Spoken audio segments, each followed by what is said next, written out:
Good evening, good afternoon, or good morning, from wherever you're from. Welcome to SPE London for our two lectures. And the first is Bob Pearson, who's the former SPE Technical Director and also Technical Director of Glynn Resources. He's come from Calgary. Thank you very much, Bob.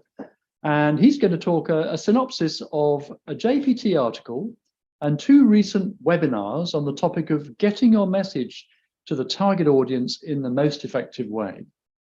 The optimum SPE communications vehicle depends on your personal and corporate objectives, the target audience, and your preferred timetable. PetroWiki is a third most used SPE reference source, sourced by the SPE Petroleum Engineering Handbook and updated by members. Bob Pearson was an SPE Distinguished Lecturer in 2003-04 and an SPE International Board Member from 2019 to 22, serving as the Technical Director for Production and Facilities. His early career was with Shell and Petro-Canada, followed by APA Petroleum Engineering, RPS Energy, and companies in Singapore, Australia, and Canada. He provides advisory, expert witness, and peer review services through his firm, Glynn Resources. Bob Pearson has a BSc in Mining Engineering at the University of Newcastle upon Tyne in the United Kingdom, and is a registered professional engineer with APEGA in Alberta, Canada. Now, if you want to ask questions, just click on the link below the video and fill in the question form. And so, Bob, the floor is yours. Thank you.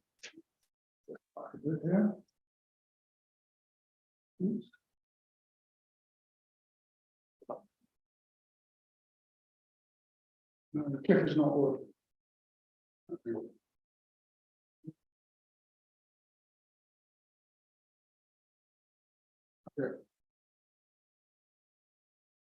Yeah, good day, everybody. Nice Australian expression, doesn't matter where you are in the world. This talk came from a question that was posed to the Production and Facilities Advisory Committee about a year ago by some people who were very disappointed, having worked on abstracts for both ATCE and for the Artificial Lift conference, and the abstracts weren't accepted, and they were kind of disappointed about that, whereas the organisers were always very pleased to have more than enough abstracts, being able to reject a large number of things. And so we got talking about what are the best vehicles for communication within the SPE. So I'm going to run through a few of those. I've decided that actually it's very similar, whether it doesn't matter whether you're researching a multimedia source of information or providing information, the same thinking comes in. So I'll talk a little bit about that as an introduction. Then I'll talk a little bit about the SPE channels for disseminating knowledge in a non-commercial way. And then the SPE offers opportunities to communicate, for people to pay to communicate commercial information, and that's the most common reason that abstracts are turned down, because it's perceived by the organisers that this is going to be a commercial presentation. So in a way, this, we can bypass all of that if we think about it first, and then we'll deal with some questions. So as Tim said, I come from production and facilities, and so I see everything as a project. And I see the same 5 gates come in, and what we're going to talk about today is my obsession in life is the project management plan 2, looking at the alternates, is the most missed thing in lots and lots of projects, and it's the most missed thing in thinking about papers. Just because I think of a paper first of all, that might not be the best way to communicate. It's kind of slow anyway.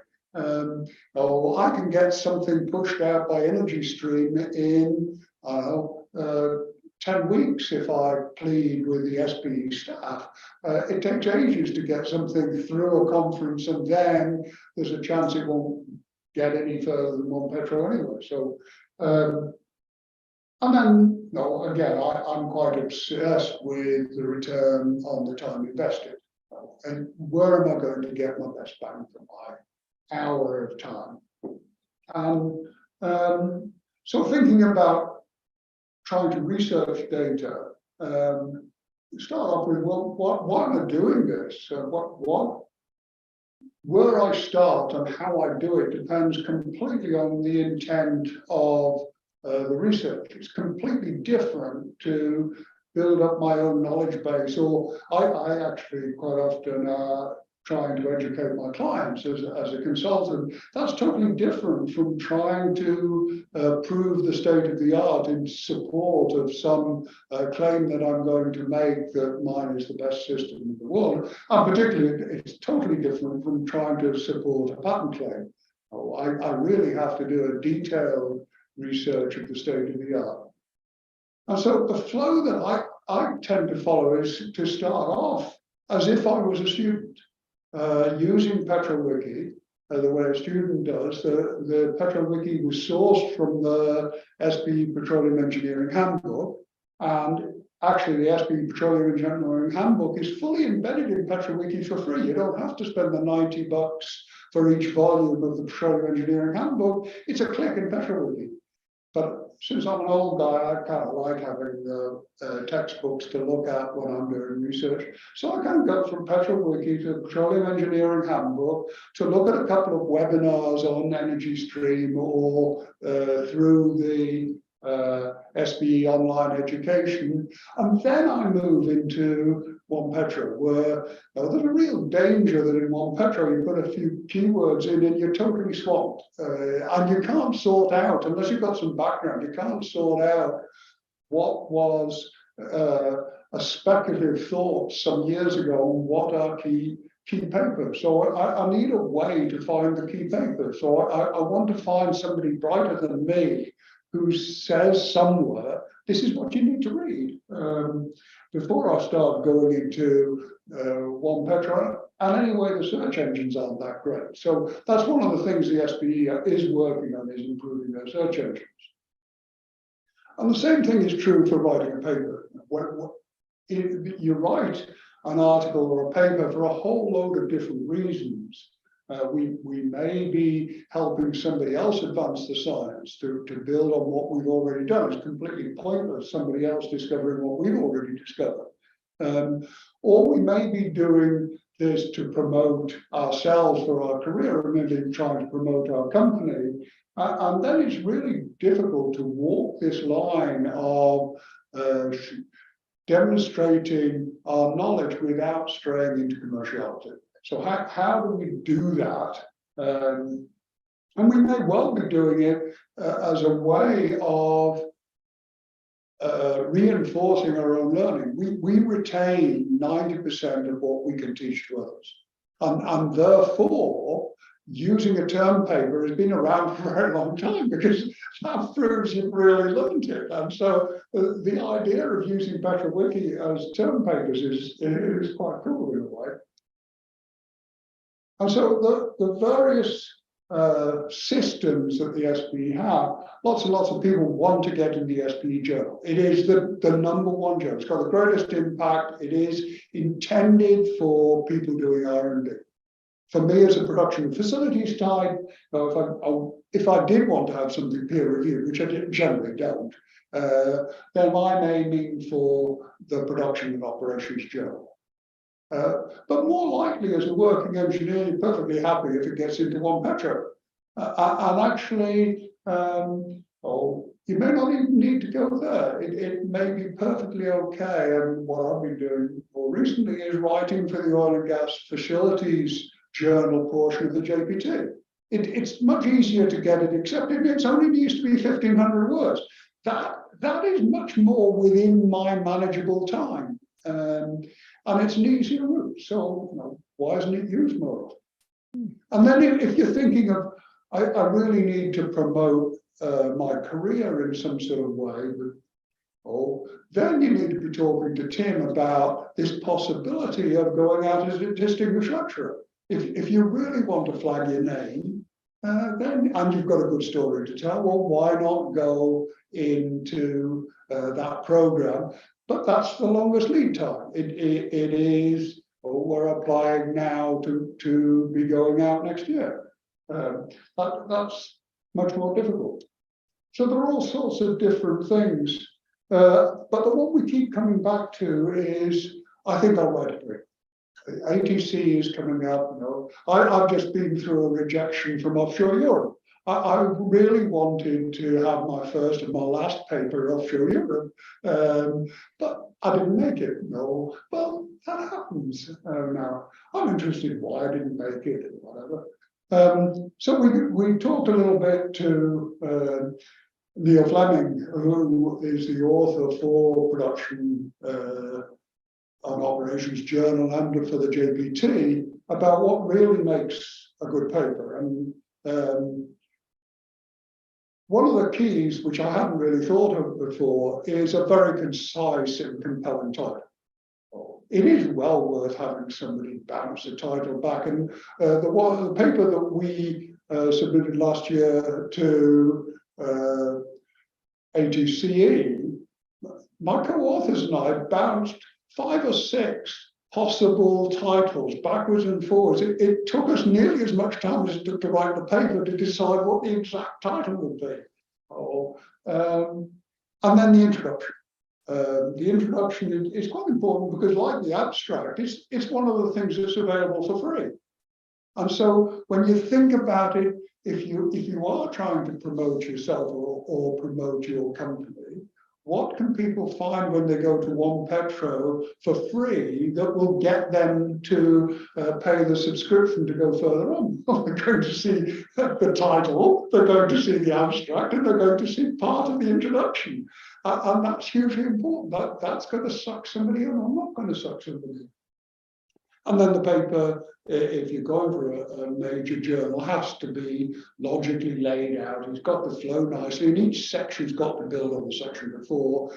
And the conclusions are a summation of everything else. They're not just an add-on at the end. Some people, really try and summarize the paper, or they put the conclusions as an afterthought. Actually, I write my conclusions first, and then write the paper around the conclusions is the way I like to do it. I actually write the presentation first, and then write the paper around the presentation. Just think, what would an audience like to see?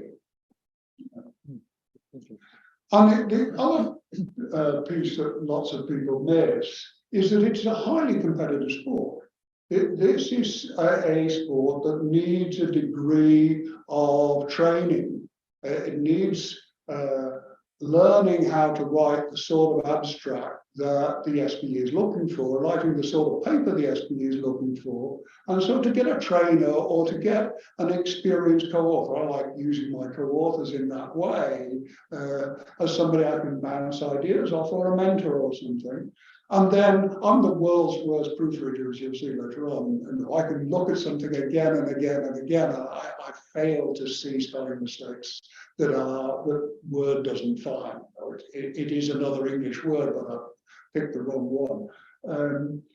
And so how are we going to work that quality plan?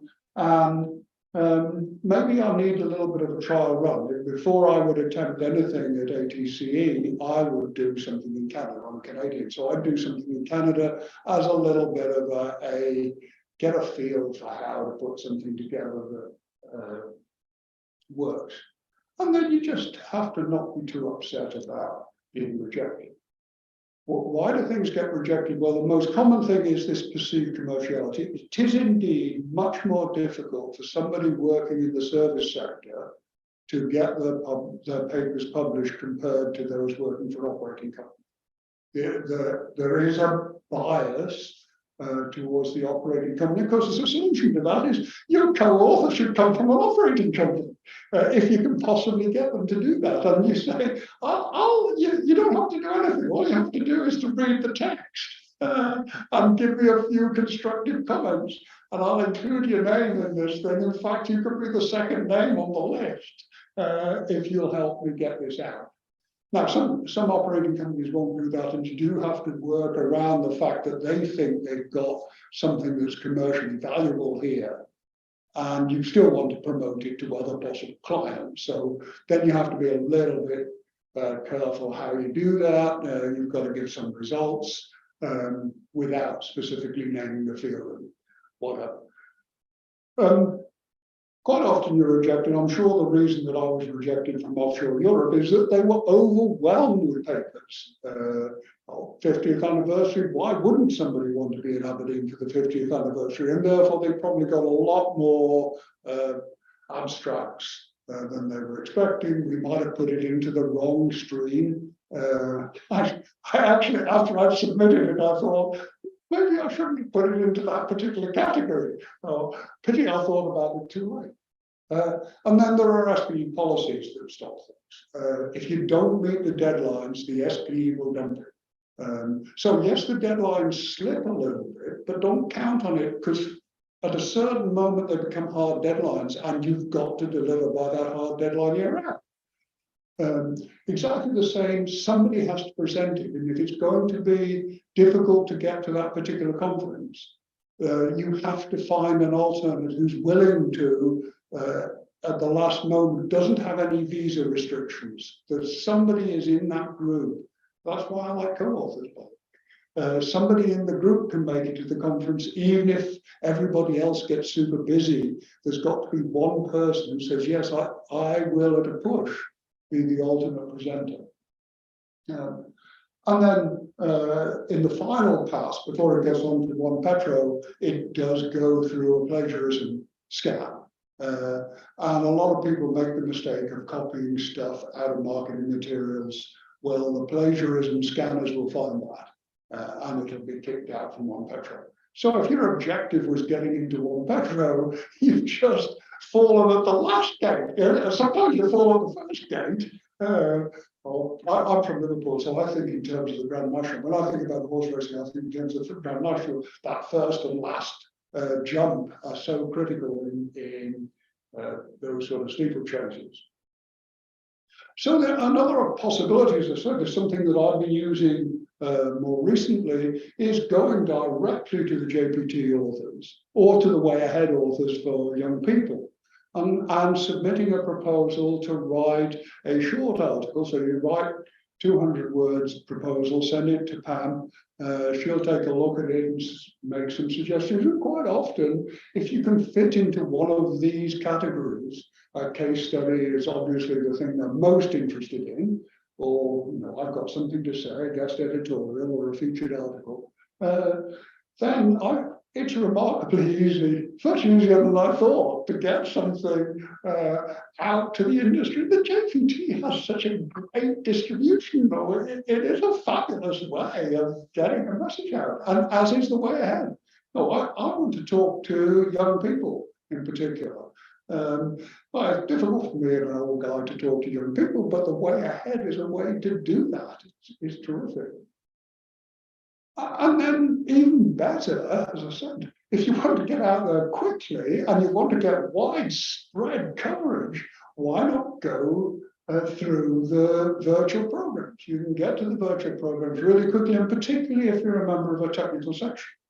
The technical sections actually get one or two opportunities funded by the SPE Foundation to put on a talk for the generalist, from the specialist to the generalist, to explain something really cool. Well, if you've got a message, this is a terrific way of getting a message out. And even if you don't go through the technical section, you can go directly. There's an option on the SPE website to propose an idea to the staff, to the SPE staff, for either an SPE Live, which is a 30-minute chat like this, with limited number of questions, probably less questions than you guys will ask me, or for a SPE webinar, which is a 60 to 90-minute event where there are a lot of questions. The idea is a proper presentation with slides that will provoke discussion. But this is terrific. This is a really fast way of getting a message out. It's so much faster than a paper. And a lot of us, that's really important. Though. Again, if you're working in the service sector, this is pretty important. The idea is outdated by the time it gets round to a conference. Somebody else, the competitors, are there. The other possibility, if you're in the service sector, is paying to get your message out. We're all used to the traditional ads. And actually, that was the first thing I ever used to read on the JPT. I'd flick through all the ads. And then as I was passing the ads, I'd notice the articles I was interested in. But now there's a possibility of actually doing sponsored articles. So we can go to the marketing people within the SPE and say, I've got a really good idea for an article, and now I can write a commercial. I can use my tools, I can use my company's acronyms. I'm paying the bill, and therefore I'm much less constrained. And it's a very modest amount of money if you're in the service or supply sector to do this. And the same thing is true with the virtual space. So they have SPE Tech Talks. You will see that you get a little message coming out from Dallas each week saying this week's Tech Talks are so-and-so. Well, these are sponsored by the people writing them. Schlumberger or SLB as they are now are really latched onto this. This is a great way of promoting things to come and give a half-hour chat by some expert. And even better to follow that half-hour chat by a much deeper story a couple of months later on the same topic as a sponsored webinar. And so there's a possibility of 1, 2, 3 here. I go out with a tech talk, I follow it up with a webinar, and I follow it up with a sponsored article for longevity. This is terrific. Or I can then think, well, I can take this same story and decommercialize it. I've got the commercials bit embedded now. I can decommercialize it and send it out through the normal channels, send it out as a paper or a JPT article. So there's so much flexibility. The SPE has really totally revolutionized the way in which they communicate. It's not nearly as stuffy as it used to be. It is really quite exciting. And this virtual space is terrific. Now, coming back to my allusion about horse racing, the dark horse in the stable is PetrolWiki, because PetrolWiki is the most used piece of the SPE. Something 1.3 to 1.4 million hits a year, but people are going for 1 to 2 minutes. So it's soundbite pieces people are looking for, but there is this fantastic opportunity within PetrolWiki to embed a link back to your website. And lots of companies have great video or great educational material on their websites. So a way to get young people and students to the website, a little bit of a story in PetrolWiki, then the link sends you to the company website. This is a brilliant soft sell opportunity, fantastic soft sell opportunity. I also like it because it's a great way for the SPE to promote One Petro, because see also good papers on One Petro. And so a great way, again, if you're an aspiring petroleum engineer trying to build your career, this is a wiki. So you can just say, oh, I recommend all my own papers. And so there's a guy in drilling engineering who's doing exactly that. He is writing some new material, and the key reference is his own stuff. Oh, that's brilliant. I mean, I think that's totally brilliant. There's nothing wrong with that. Nothing wrong with it at all. So, concluding it all, the SPE offers so many different opportunities to get stories out now. And so, we kind of think about papers all the time, but there are much better things than papers. You know, I was totally exhausted after writing 6,000 words last year. It is hard work. For one thing, I haven't used Word that much. I mostly work on PowerPoints nowadays. You know, so it's hard work putting a paper together. Like all projects, think about the options, and the Brits and the Australians have a great expression for this. So horses for courses. A horse that runs well on dry ground will really do badly on a wet course. And a really strong, slow horse will do really well on a wet course. And so, you know, if you're in the racing business, you choose the courses, you choose the horses, and this is exactly the same thing. As I say, I think the prestigious peer-reviewed journals are the most important thing if you happen to be an academic. If you are, you've got to have a certain impact to all of your publications. Yes, absolutely.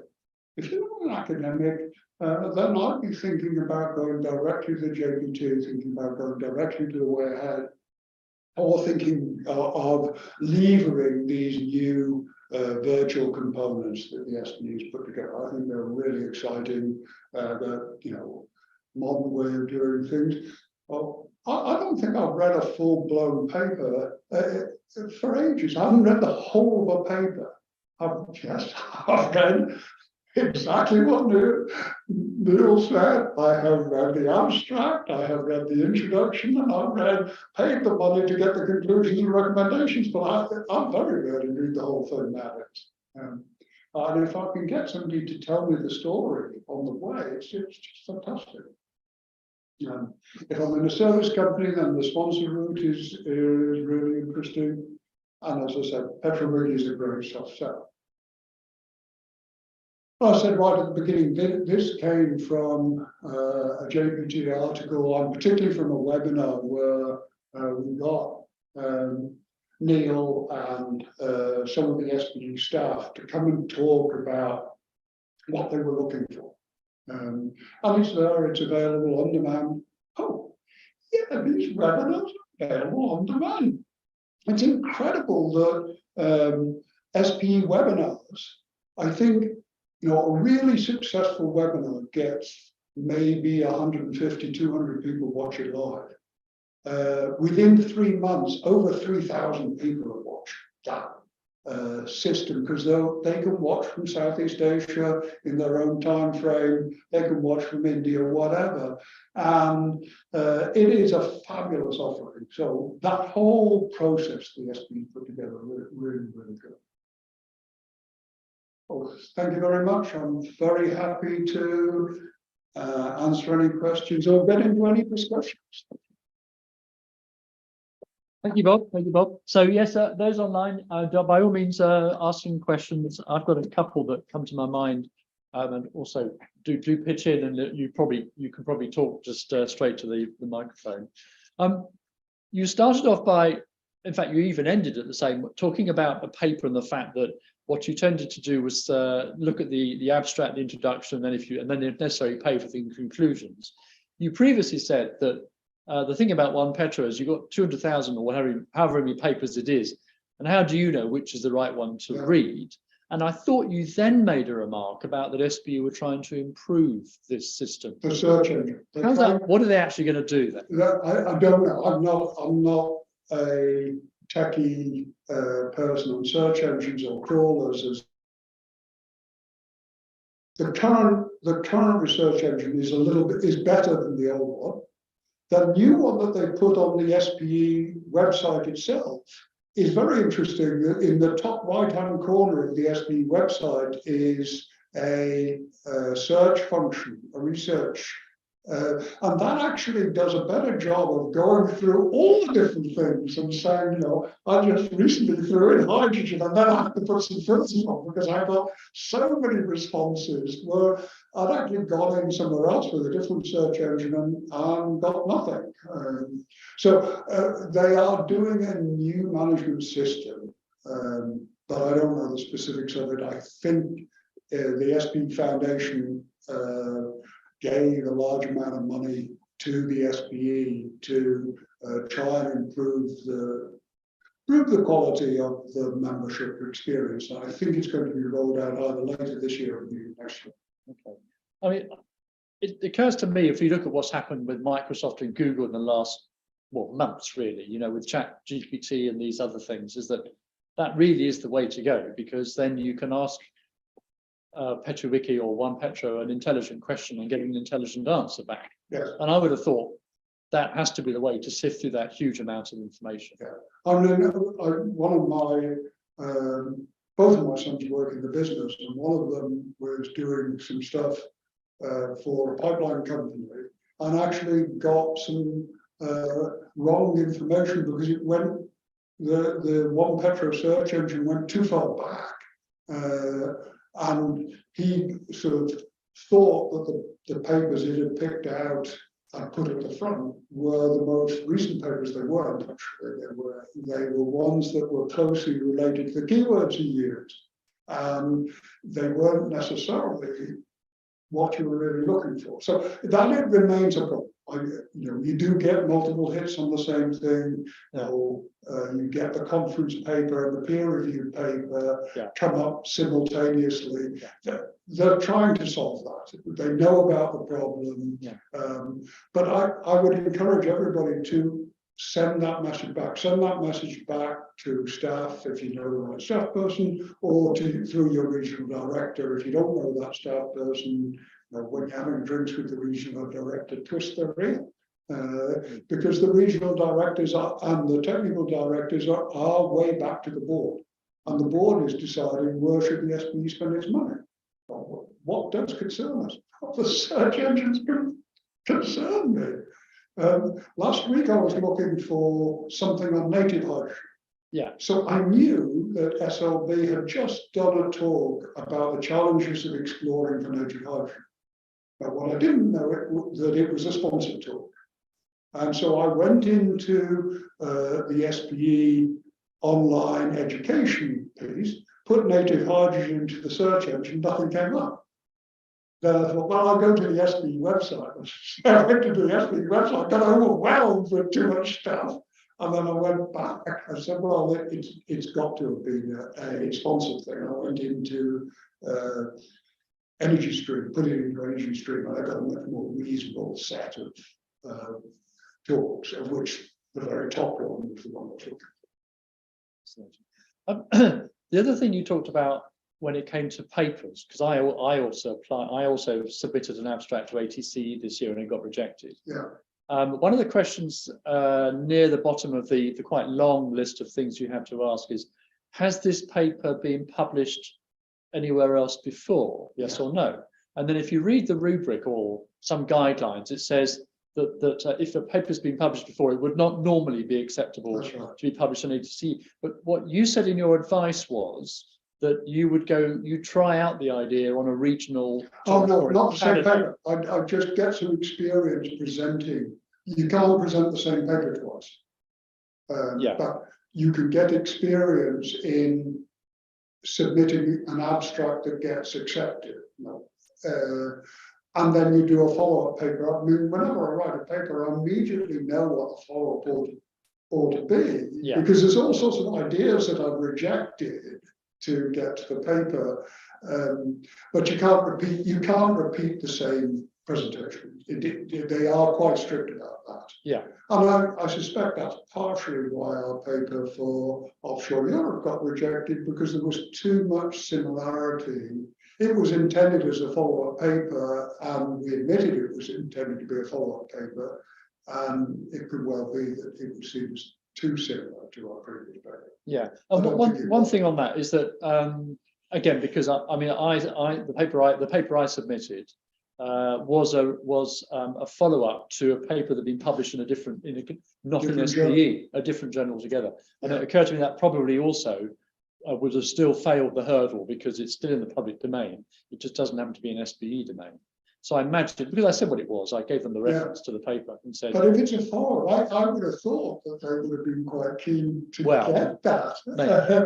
Maybe it was no good. But the other problem is, it's a real hit and miss thing, because we are all involved with volunteering, getting volunteers to be part of an organising committee, and then getting them to 3 people to realistically look at those abstracts is pretty hard work. I know that when I've been really busy, I haven't looked at abstracts nearly as carefully as when I'm not busy. That's right. You do have to narrow it down one way or another, and so it's a bit of a hit. It's a gamble. That's why I said right at the beginning, this is a gamble. You do not know the outcome until you get there. Yeah, it's interesting. Yeah. Okay, anything else? Do you?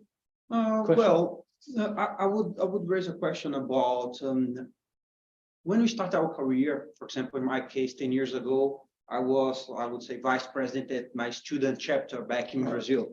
And the time goes by, and we expect, when we start our career, mainly when we interact with SPE student chapters, you expect some more technical career, academic. Yeah. I started like this. I was software engineer, well planning, so a lot of equations and so on. And I was pretty much confident that someday I would write a paper, submit it to SPE and so on. But time goes by, and we see that the demand is more managerial, is more about management, about productivity, about supply chain operations management, in production, subsea field development, and so on. So would you recommend for people that are in this situation as mine, like where the career focused on more management, operations management, supply chain? Because I haven't seen many articles, many papers. And therefore like it'll get picked up straight away. If you pick the right session at OTC or at ATCE, but both of them will have to be 2024 now, but it'll be picked up straight away, because there is a great need for those types of topics. There are always sessions on those topics, and they do indeed struggle, because people doing field development planning, people trying to put together an offshore marginal field development. Not very many of those papers actually get there. In fact, it is remarkable. One or two companies do a fantastic job of supporting basically the training industry by publishing their whole thinking. If you go and look at Agbami in Nigeria, Chevron have done a huge service to the industry by explaining their entire thought process with Agbami. That's very unusual. Most people are way too busy to try and do it. But if you want to create a name for yourself partway through your career, and that's where I actually started. Yes, I wrote a couple of papers when I was a young engineer. One because my boss told me to. He said, offshore Europe. No, this is the first offshore Europe. We will have a paper there. And actually, you've just done something interesting. So write it up. But most of my effort was in my mid-career, in trying to get stories. And by mid-career, you've got a little bit bigger perspective on the whole thing. And actually, papers that are full of equations don't go down terribly well anyway. A story, it's a storyteller. What do we all like? We all like stories. A story well told is terrific. Thank you. I have to agree. I agree on that. I mean, when I've been reviewing the distinguished lecturer submissions of papers, you look at the ones that have got a large amount of equations on them and a large amount of mathematics, and my immediate reaction is, how accessible is this to the generalized audience? And generally, and you can usually make the same fundamental points in English and with graphs and other pictorial ways in a much more powerful way that reaches a bigger audience. Because the number of people who can talk your mathematical language is extremely small, and probably not the people you're supposed to be influencing. They probably know it already. So what have you learned? You're not going to be helping them. Or maybe you will if it's a particularly specialized subject. But things like artificial intelligence, data science, those are highly mathematical areas of endeavor. But actually, the real messages are when people say, okay, without boring you too much with the mathematics, what we're going to do here is combine with data science and try to make the two self-consistent and discoverable. And then most people could say, oh, I understand what you're getting at here. Never mind the maths, but this is the principle you're trying to get to. And the last thing I'd say is, if I look at the list of the papers, we've had 170 or a large number of submissions this year. And I'd say, actually, that they're pretty well split between the disciplines. I mean, I don't think management, I'd say reservoir engineering has the largest number of submissions by probably a factor of 2 over drilling and then completions. Management's there as well, but it's not dominant. No, I would say the dominant, kind of academic endeavor that I've seen is reservoir engineering in its multiple guises. And I think it's hugely important that managerial type things. How do you organize a group of people for field optimization? Hugely important in terms of adding value, and doesn't get nearly enough attention. And that's why a lot of people kind of peel out of the SPE in mid-career positions, because they're not getting enough. They start going to the Project Management Institute. It's a huge miss for the SPE, because I think by and large, those of us who stuck with the SPE and who have some say in this would love to see more project management and more management discussions within the system. And that's really why the SPE last year decided to move management to a technical section, to say, yes, indeed, management is so important. And there is a science in management. It isn't just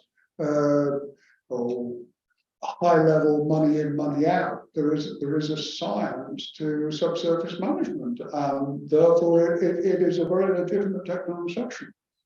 I was very excited when they put that together. Actually. Yeah. There is a lot I've seen myself. There are a lot of opportunities for productivity growth increase in the industry when we talk about considering management as a science, as you said. Yeah. So I completely agree that this is about. And particularly tying that to data science. I can do brilliant things with machine learning to give me the trends. How do I then get that advice from the AI system into people actually doing it in the field? We're not funded to the point at which we've got semi-autonomous systems. We don't have a rover up on Mars. We actually have to come back from what the data scientists are telling us to bring that into an implementation plan that's with people. And some people are very threatened by those systems. I've seen absolutely brilliant systems being completely undermined because they couldn't get the operators to buy in or not maintain them properly. And, oh my God! Clearly, this meter system has not been recalibrated in years, and yet we've got this very sophisticated AI system which is trying to optimize off absolute rubbish. You can see there's no way that this gauge is doing anything correct. And so, how do I make sure that my maintenance people are tied in effectively to that AI system? And some systems are now self-checking for exactly that reason. I talk quite a lot with the people in the metering group. We're relying on these multi-phase meters now, but actually making sure that those multi-phase meters are telling us what we think they're telling us is actually quite different. So. One thing that I mean, you've focused your whole talk on a kind of intra-SPE communications network, which is probably fair enough because there are 1,000 SPE members. But one of the challenges that we're all facing now is declining memberships within the local sections, and people looking elsewhere for memberships, and presumably also for intellectual growth and advancement through papers and such things as that. So do you see a way in which the way these papers are written or drafted, could they leak out into the wider field and maybe attract people to have to consider whether there's anything within SPE that's useful to them?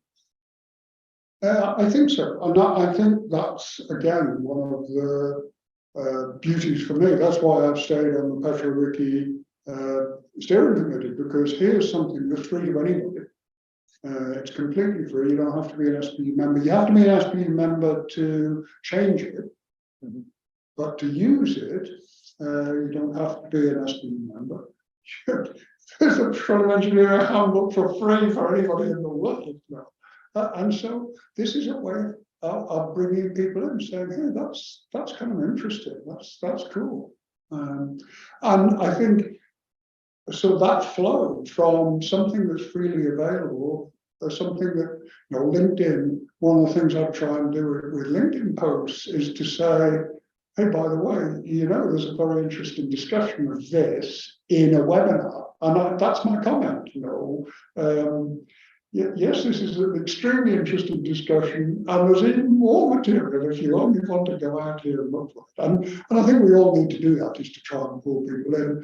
And I'm very optimistic. I'm very optimistic about the resurgence of the industry with decarbonisation. I think is going to be fantastic. I mean, I think carbon capture, utilization and storage, hydrogen as a new product, LNG in general, better ways of doing things. I see this as a huge opportunity, and the fact that we've lost a whole lot of people, and that we then now going to rely on automation and data science to replace the people we've lost. This is like the North Sea was in late 1970s, early 80s. It is such a revitalization time. And I think if we can get the technical sections integrated with the geographic sections, then we'll strengthen both. So one of the challenges a lot of geographic sections have is getting good speakers. Well, the technical sections have got people all over the world. They should be the natural champions going in and talking to particularly the small sections. It's really difficult for the small sections. Some of them, the only time they meet is when they have a distinguished lecturer. Well, it would be really cool to have somebody local to say, well, yes, the distinguished lecturer goes on, but by the way, in a couple of months' time, we're going to have Joe Blow, who you already all know, but he's a member of the flow assurance technical section, and he will come and talk about flow assurance in the context of our local challenge. For me, that is how now all the flow assurance of impure CO2, if we're going to be a service provider and inject CO2 for all sorts of people, I know what a cement plant's going to do if they have a process upstairs. They're going to pour CO2 into the line. Now, what's that going to do in terms of hydrates and corrosion and all that sort of stuff? And how is that all going to be incorporated into a flow assurance law? So I think this is a complete revitalization time. Actually, I think we've gone through the base and we're on the way back up. One thing that you picked up on there, which I've also realised more and more, is that in the new world rather than the old world, whereas the old world we had two commodities, which was gas and some form of crude oil, maybe. Yes. And therefore we didn't need to know much about markets beyond the commodity markets for those two products. Whereas now you've just picked up on that point that we're now engaging with industry in a much more intimate way. And you talked about a cement plant using carbon dioxide. Yeah. From my point of view, looking at geothermal energy, I'm looking to sell heat to every industry on the planet, and every industry on the planet has a different use and way they use heat and generate it. And so you've gone from being experts in the subsurface and then bringing product to the surface and then stabilizing it and making it safe and then selling it, to now saying, well, that's not enough, guys. You now need to know precisely how the user is going to use it. Yeah. And so you mushroom the whole discipline necessary in order to be effective as you say, a carbon sequestration company or a hydrogen sales company or a geothermal company. Yeah, you've got all sorts of products, and you've also got all sorts of needs. So one of the things that I've spent my entire life doing is finding own use fuel. Why on earth would I burn oil when I can burn gas? Why would I burn gas when I could possibly buy electricity from a really efficient power plant not very far away? Oh, by the way, can we invest now in a small nuclear reactor, have that supply all the thing? And I've done some stuff into the grid at my location, and I've got my own use here. Yeah. And solar panels, windmills, the whole lot. I want every component of that energy supply chain as what's the best way of powering frac trucks? Well, if I can plug it into the grid, it's quieter. Acceleration is fantastic. I mean, I can just run that thing up in no time whatsoever. All I need to do is to extend a grid that I've already got going to a pad that's not very far away. So just extending that grid one little step further. And so in Australia, we were looking at the very first thing we put in there is a substation. We put the substation in and run the power line, and then we run everything off on electricity that we possibly could. Yeah. And then start thinking about, well, we've got to have a laydown area. Why can't we have self-driving trucks and build a little self-driving truck track from the laydown area? So copy the mining industry and say, well, the mining industry doesn't have drivers in all their trucks. Why do we have to have drivers in all our trucks? How can we drive automation further and further? Fantastic. And the fantastic thing I learned not very long ago was thinking about solar in Canada. Well, one of the great things with solar in Canada is if you put a solar panel with the panels on both sides, you can get the reflection off the snow. And during the limited daylight, you can get both radiation that's coming on one side, you get all the reflection off the snow on the other side, and you can charge the batteries up in no time whatsoever. So the long night doesn't matter. You've got so much capacity to operate a remote chemical injection pump. Because we have lots of problems with ice formation and hydrate formation, all sorts of stuff. We just need some little automated autonomous pump stations that will inject chemical at key points. We've got all these tools now. It is so exciting, all the tools that these things do. When I thought I had to run a 440 volt line out there, it was not on. Now you have to run a 440 volt line out there. A battery and a solar panel and a little windmill. I love it. I've forgotten to. Such an exciting part. I cannot believe people who are depressed about oil and gas right now. Yes, if you think just in terms of conventional oil and gas, all sorts of so transferable. It is unbelievable. I completely agree with you. Yeah, but we've seen the light we're in it. It's just trying to bring in the people from university to think the same thing, and that's where I think the challenge. I can't see why they're not accepting. No, I know. We are kind of just about there. So I can't see any questions from online. So I'm going to.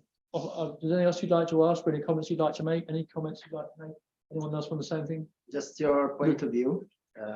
Do you envision an increasing number of submissions for articles related to different topics, considering the availability of generative AI that can support, the preparation of an article and maybe help, the process from the other side of evaluating and checking for plagiarism?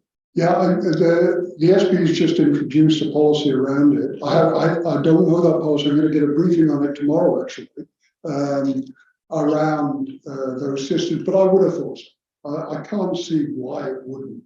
And as Tim said, you can use that as a way of getting the questions sorted out. So I would think it would.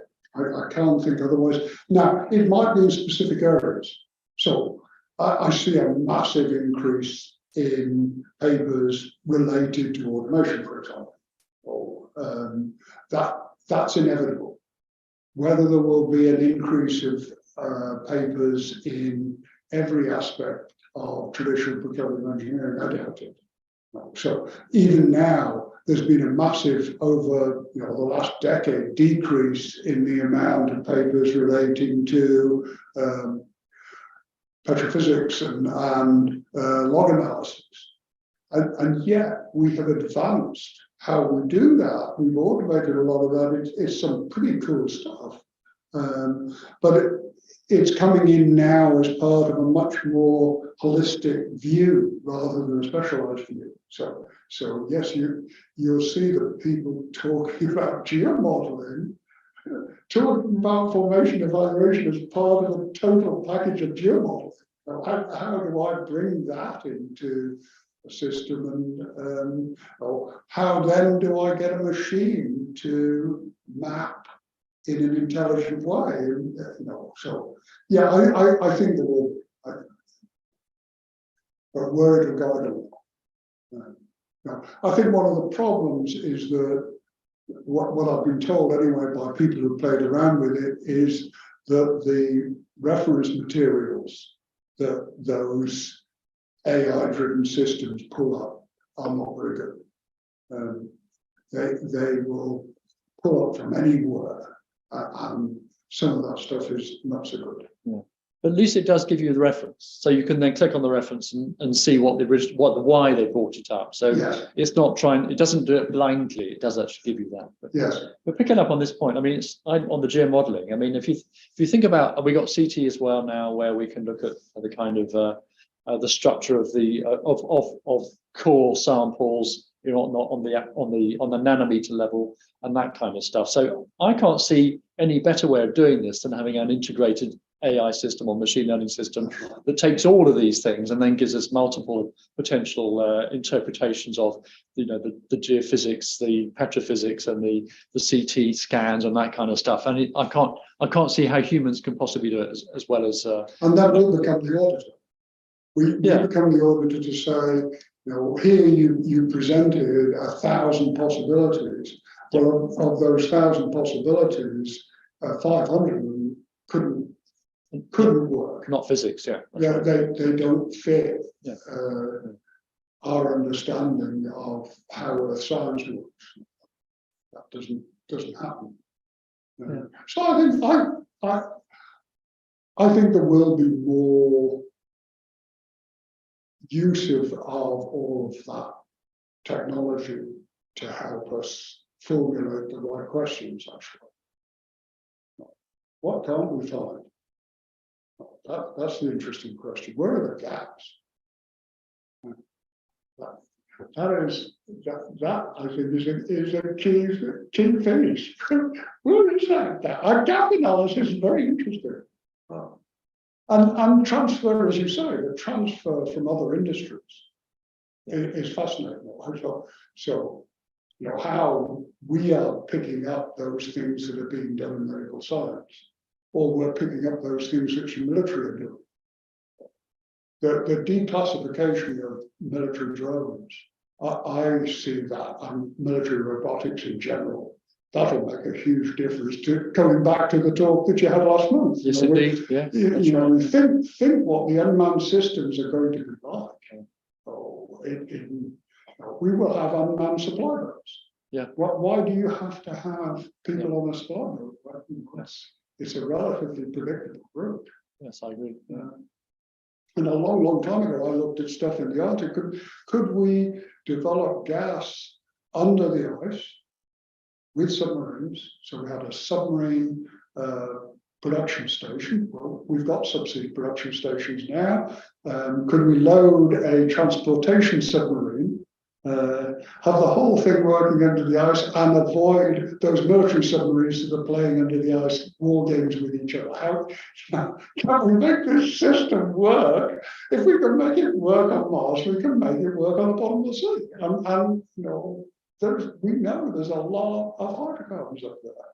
Well, the last thing we want to do is be on the surface. Wise. I think we're not going to run hydrocarbon, but B, we're going to find all sorts of other supplies of energy. It is very exciting times.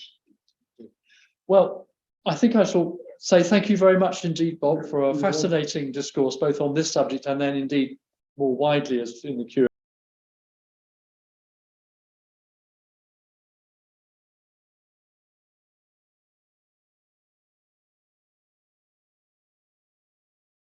Right, so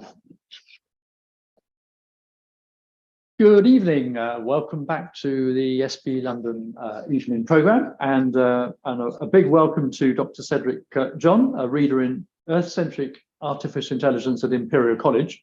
And I'm going to start by just reminding you that if you wish to ask questions of Dr. John, then just look at the link at the bottom of the YouTube sign. Okay, so just a bit of information on Dr. John and what he's going to talk about. So subsurface energies or remediation approaches relevant to the energy transition include the storage of carbon dioxide and hydrogen, as well as improving the longevity and reliability of hydrothermal energy.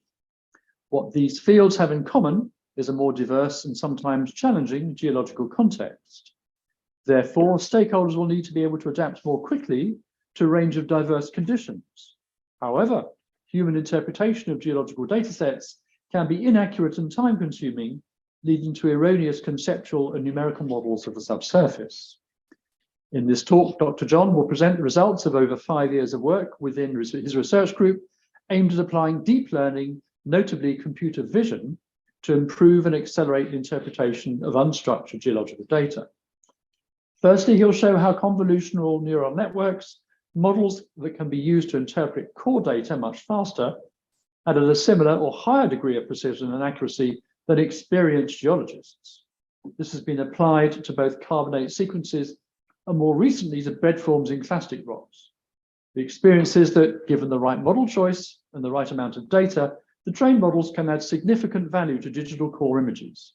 The solution is very cost effective, and any bias coming from the model can be mitigated by quick visual inspection of edge cases, and the bias will be systematic. Dr. John is a reader in Earth-Centric AI at Imperial College, a fellow of the Imperial College Data Science Institute, and a member of Imperial IX, the new hub for digital technology. Dr. John is also the Deputy Director for Geoenergy with the Machine Learning and Data Science Master Course. In his role, he contributes to the development and implementation of new master's level courses mixing AI and machine learning with earth sciences. Dr. John, the floor is yours. Thank you very much. So can you hear me online?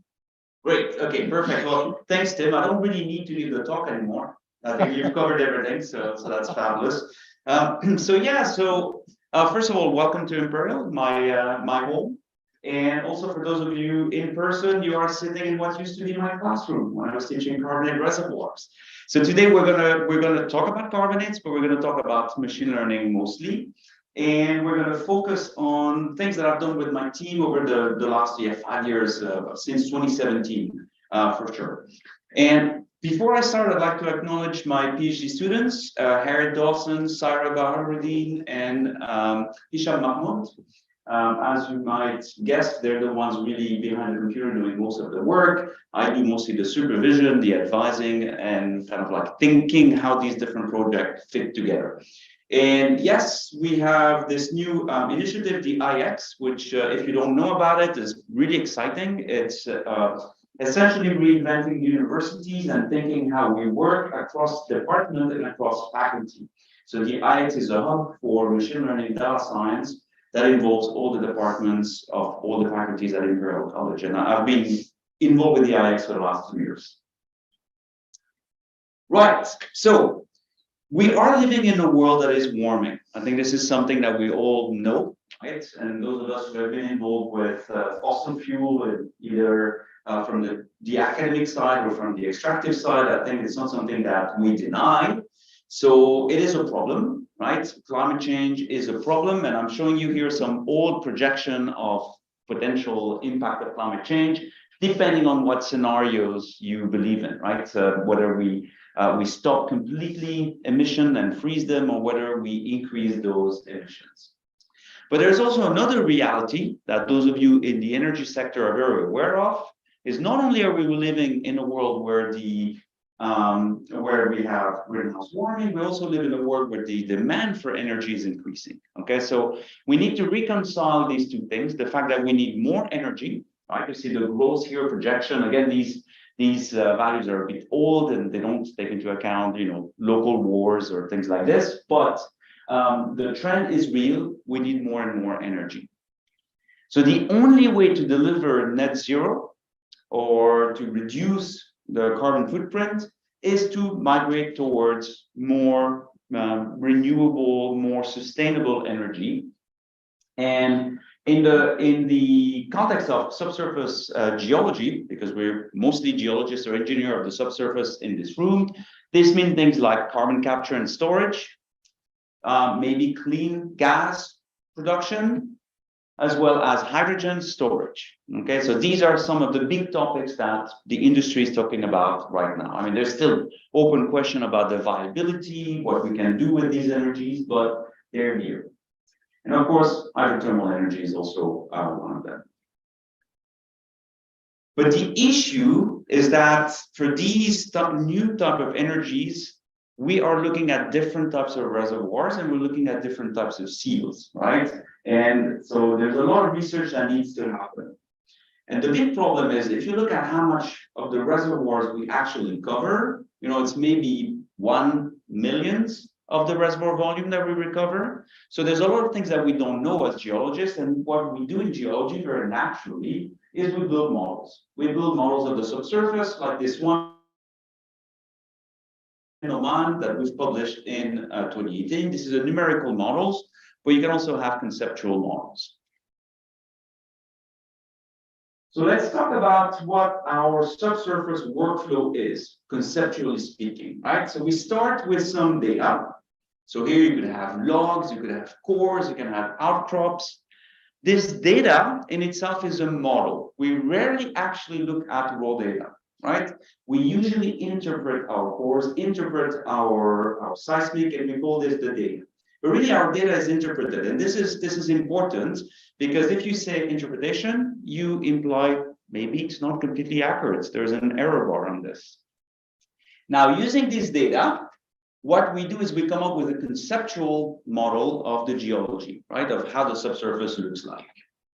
Then we can build a numerical model, right? So this numerical model can be, for instance, a force stratigraphic model, which is something I'm familiar with because that's what I work with. But that could also be a dynamic model of flow, right? So that would be the same kind of like general concept.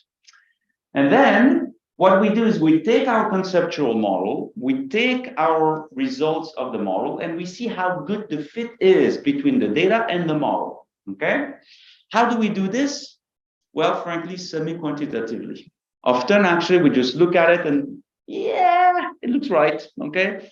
So we keep it. Or, nah, it doesn't look right, so we reiterate, okay?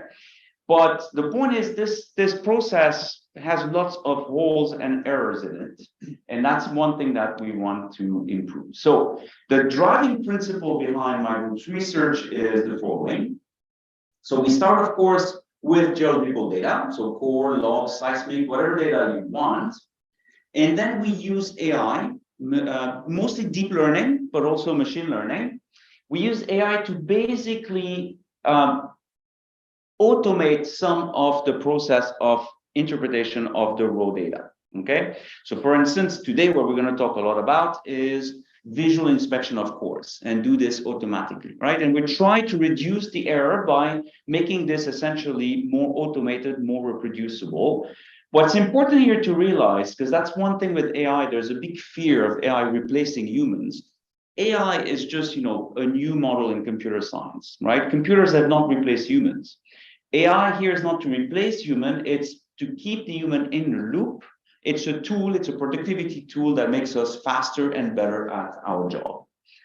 And what we can do is have higher resolution, so we can start looking at things in finer detail, but also higher reproducibility. At least that's the hope. And then, of course, once we have this, we can apply this to essentially build a conceptual model. And there's also a part of the work that we can do to replace the modeling with data-driven models. But that's not at all what I'm going to cover today. Today, I'm going to really look at this raw interpretation of the data. And I'm going to focus on cores. And you might wonder, why cores? Well, first of all, we have a lot of it. Okay, we have a lot of cores. We have a lot of digitalized cores. And they're really expensive to get. Okay, so here you're seeing the core repository of the IODP, one of the core repository of the International Ocean Drilling Program. I used to work for them, so I'm very familiar with that archive. And I can tell you that a lot of cores, once they're recovered, people pore over them, are excited about them, spend hours looking at them, and then totally forget about them. And then they sit in a core repository and people don't actually use those cores anymore. And they cost millions of dollars or pounds or whatever currency to recover. Now they're digitalized, so that makes them a little bit more accessible, but we have so much of it that we need to basically use this untapped resource. Cores and facies description are also at the base of a lot of what we do as geologists. So here you have, I have a bias. I'm a carbonate sedimentologist by training. So we're going to talk a lot about carbonates, but this is a petrophysical class for carbonates. Now, you might be very familiar with. And the point I want to make is that at least in carbonates, that's the Lucia classification, most of those petrophysical classes are still based on facies identification, right? It's a mix of facies and petrophysics that allow you to do those classes. So if you don't do a good job at finding the facies, you don't do a good job at predicting your petrophysical classes. And then once you build your subsurface model, most of your subsurface models are still roughly based on EODs, which themselves are based on core descriptions and essentially descriptive work. So descriptive work is super important, okay? And it really starts at the beginning of the data and continues throughout the flow of what we do. So because it's so important, we must be incredibly good at descriptive work. And we're not. So this is a really interesting paper by Steve Lockyer and his student, published in 2015. So let me give you a little bit of background on what they did. So they generated fake carbonate cores. These are actually carbonate grains that they pour in this gray resin. So they have built those thin sections themselves. Okay, so by this process they can completely control the grain size and the distribution of the grain. And so by extension, they completely control the texture of those fake carbonate cores, which means that they know exactly what the classification should be. Then they took digital pictures of the cores. I don't remember how many cores or how many thin sections there were, but quite a few. And they sent it to about 60 labs around the world. Now, I was one of those labs. I immediately gave the photos to my PhD student and said, here, do it, right? And they asked everybody to basically describe those cores. So this is one example, sorry, those thin sections, not those cores. So this is one example, okay? That's a waxstone thin section. And this is the classification that came out of all the people that classified it. So you can see 8 people got waxstone right. 7 thought it was a pack stone. Some thought it was a grain stone. Some thought it was a bioclastic pack stone. Some thought, it was in between a waxstone and a pack stone. Some said it's a bioclastic waxstone, which is correct. Okay, so some of these names are correct. They're just more descriptive. But it's really a minority of humans who actually came up with the right classification for this one. And what scares me the most is not only did we have to say what the texture was, we also had to say how hard or easy the texture was to describe. Most people thought this thin section was very easy, too easy.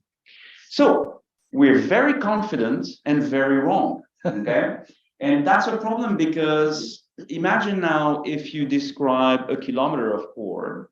Imagine if you compare a basin in Brazil to a basin in the UK, similar types of lithology, different describers. You're not going to be able to compare this data. The same facies is going to be described differently from one location to another location. And this is the main rationale for essentially having tools that automate this. That and the fact that, frankly, describing core can be boring when you have a lot of it, right? And it's not what we want to use our time mostly. We want to interpret the description. Now, The other point I want to make is that this has nothing to do with the classification of carbonates or of any rocks.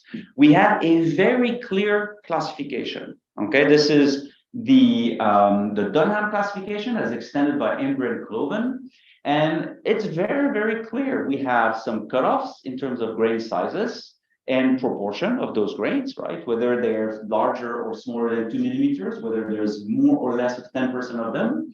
And then we also have some clear definition of whether the mud is in abundance and the grains don't touch each other, or if there is some grains touching or more grains but still not touching, or whether the grains are touching but there is mud, etc. Those textures are very, very clearly defined.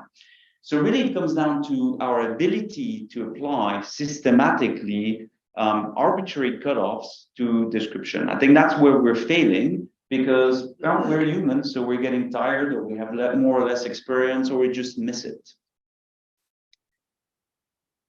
So that's where the idea from my first project, the one I started in 2017 with one of my master's students, and then continued with my colleague Olivier and my student Harriet, who's now on her final year, came from. Right? I thought, okay, 2014, you had a major improvement in convolutional neural network, and a publication of a network called AlexNet, which showed that this network was able to really identify images to a high precision.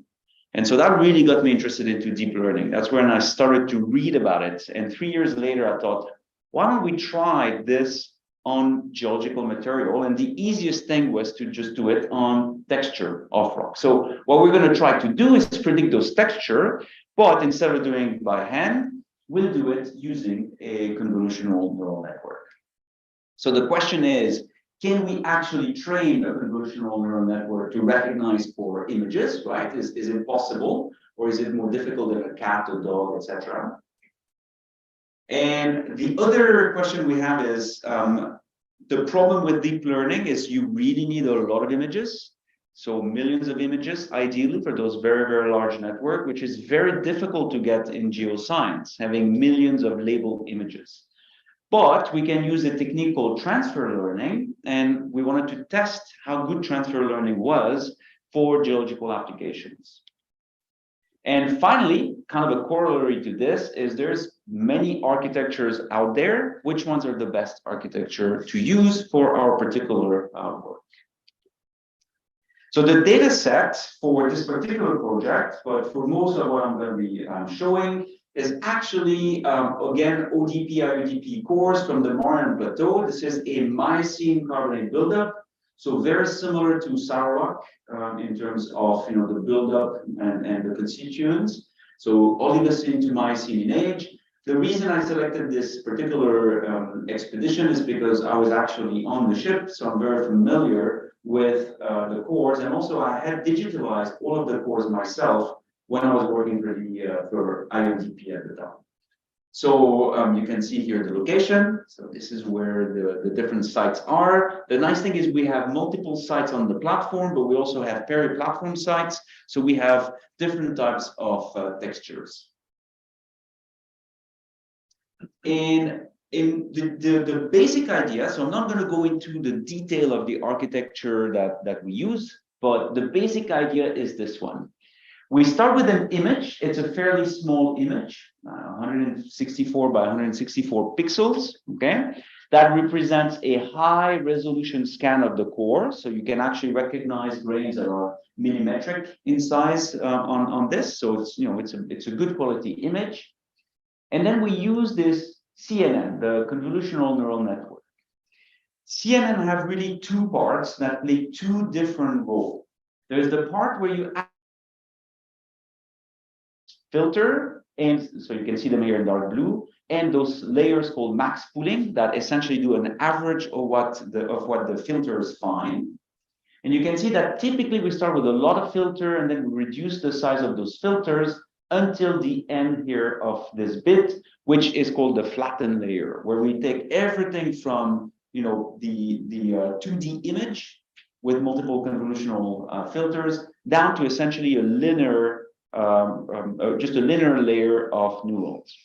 Now, this actually acts as the extraction, the feature extraction of the image. So images are unstructured data sets. We recognize things in the image, but there's not a structure like you would have in a database or in an Excel spreadsheet that tells you percentages of this or number of grades. So the trick is to be able to extract that feature from the image. So typically you would look at things like edge contrast, sharpness, things like this. So that's what the feature extraction does. And the idea is that by the end of the training, this layer here is an embedding, essentially a unidimensional, or it's not unidimensional, it's linear, and it has X number of neurons, typically in the 1,000, but these represent a lower representation, lower dimensional representation of the image, of what's in the image, okay? And so we can then use this to add a classification head. And that classification head is specific to the task that you have. So we have 7 classes of textures. So we'll have a 7 classification head. Now, what we did is we used transfer learning. And what this means is that this huge part of the network, which is millions of weights that you can train, which require also millions of images to do properly, we essentially used the pre-trained network. We used what was trained on ImageNet, which is a very large data set that contains cats, dogs, ice cream, but not carbonate cores, okay? But the idea is that with just generic images, we should be able to extract features that are useful no matter what task you apply to. So all we have to do now is retrain the classification bit. And once we're satisfied with the classification bit, we reopen some of the latest layers to train a little bit the end of the extraction to, kind of like fine tune it. And that's it. And that's transfer learning. And back in 2017, this was really cutting edge. It had just come out. Now it's more, it's kind of like routine, frankly. Now it's easy to do, but still not everybody does it, and certainly not in geoscience. So we've published this paper. So if you really want the technical details, you can go and find it. Dawson et al. 2023. It's also open access, so you can get it even if you're not subscribed. And what we did here is the following. So we start with core images, we apply some pre-processing, and we create a geological data set. So what we wanted to see was the effect of data set size. There's a lot of paper published that have 5,000 or less images in geoscience, okay? So we thought, okay, we'll try with 7,000 images. Then we'll have another data set that has 41,000 images, and then a third data set that has 104,000 images. These images are unique. We didn't apply any data augmentation, right? So you're really comparing like for like here, and they are also balanced, meaning that you have the same number of images of each class. Then the next thing we did is we tested about a dozen architectures. So we trained about a dozen network on these 3 data sets to see how they were performing. Yeah, that's it. And then at the end, basically, we can compare the performance of these different models, and you can see we have different models that perform at different, that are the most performant depending on the data set size. So the first question is, how did the model perform? So if you're not familiar with this, this is called a confusion matrix. It's an aptly named matrix. What you have here is the test set. So the test set is not used for training, right? It's important. It's separate from the training set. So it allows us to test the model on data it's not seen. And we have the true label of the test set. So this is what we think is actually the label of the image, right? We have bound stones, float stone, etc. And this is the prediction that our trained network has done, right? So basically that when we give the image, it tells us, well, I think it's a bound stone, float stone, grain stone, etc. So everything that's correctly identified falls on this diagonal, because that's where the actual label corresponds to the predicted label. Everything that falls off from this diagonal is a mistake, an error that the network has done, okay? A classification error. And you can see that we're doing actually really well. We have an accuracy of 92%. That's the mean accuracy across all classes. When we've done this exercise internally with our students, their accuracy was lower. It was more in the upper 80s, mid 80s. And if you look at the work that Steve has done, so the paper I published before, it's also in that range. We actually are not as high. Now, a very experienced carbonate sedimentologist might beat this, but on average, we're not doing better. The network is doing better, and it's also doing it more systematically. So even if it has a bias, that bias is systematic, meaning you can compare cores across different regions. Oh, Dr. John, a question for you. Yes. So, but how do you know what the truth is? Because you're implying that you know that Yeah. 104,000 those images that they Yeah. are in those classifications, as you said. How do you know that is true rather than what this is telling you? Okay, so one of the drawback is that you know it's true because the student has labeled the image. So there can be also some classification error in this approach. What we wanted to do, but have not been able to, was to use citizen science to essentially have a crowd describe the different fabric. Because it's been shown that if you have 6 or 7 people, even less experienced people who describe something, if you look at the distribution statistically, the label that is correct will come at the top. So that's a quality assurance. So we've put a project 2 years ago into this platform, and we're still waiting for approval. So unfortunately, that's one of the drawbacks of data science, machine learning becoming so popular, is that it becomes really hard to access these different tools. So that's a good question. So basically, we're comparing really Harriet's classification versus what the network is saying. The other thing I'll just point out is that when the previous example you gave how poorly people did, yeah, they tended to confuse packstone and waxstone. And yeah. I noticed that is the same here. So I was going to say, I'm sorry. Yeah, I was going to say this. So that's actually an interesting thing that we saw is that, yeah, packstone and waxstone have issues, but also most of the floatstone are actually interpreted as rutstone, and most of the rutstone that are misinterpreted as floatstone. So this is really interesting because we have this similar error that we see, and one of the possibilities is mislabeling. The other possibility is actually saliency. So it's not just in computer vision, it's actually also in biology. Saliency refers to the ability of seeing like sharp edges and larger grains from a background, but also the tendency to overestimate these salient features. It's a neurologic phenomena. And we see the same thing creeping into our neural networks. And again, that could be a human bias brought to the network, or that could be just the fact that maybe the CNNs have the same kind of like bias. We don't know for sure for now. But yeah, our plans would be still to push that citizen science. So we're hoping for the 3rd chapter we'll have something. Otherwise, we'll just have to build our own website and do it, because we can rely on citizen science. But overall, even with these issues, we're actually performing on par or better than human descriptions, right? So that's very encouraging. But the other point is we also have some cautionary tales here about data set size. So I've seen paper published, in fields of geosciences with really less than 1,000 data points.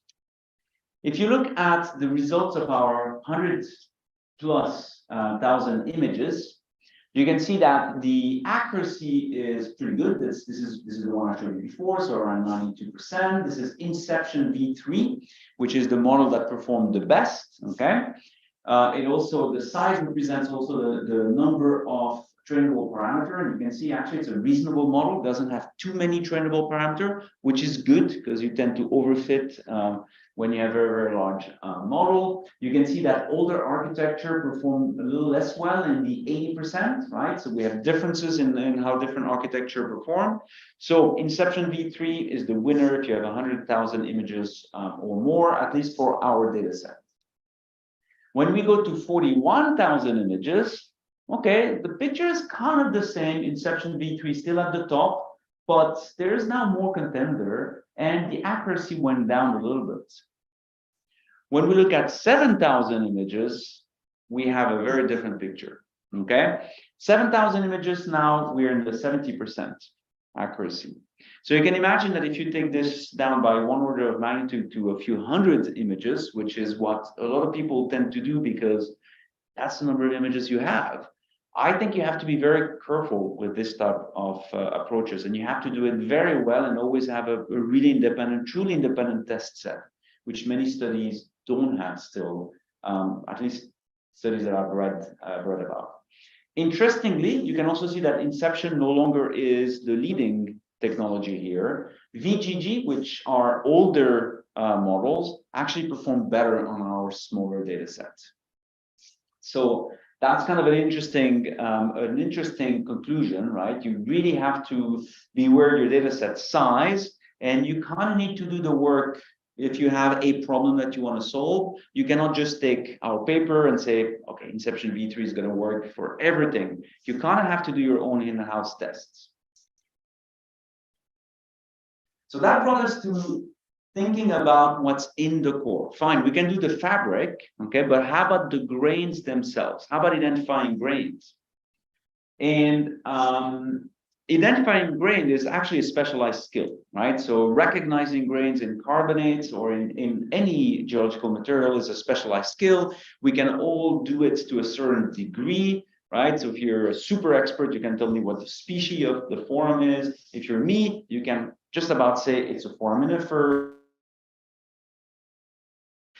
So that's really one of these interesting things where there's a lot of like expertise that is encapsulated in identifying grains. The problem also is that it's very, very time consuming, especially if you want to do it quantitatively. Okay, if you want to count grains into a thin section, it's going to take you a long time. So that means cost. That also means that you tend to not do as much of it as you maybe would like to. So what we thought was the next, kind of chapter in our journey to use computer vision for cores is to use segmentation. So basically take an image and not just classify its texture, but look into the image at identifying individual grains and then quantify these grains, okay? So can we do this for carbonates? And of course, what is the best architecture to do this, right? So this is kind of the second chapter of Herod's thesis.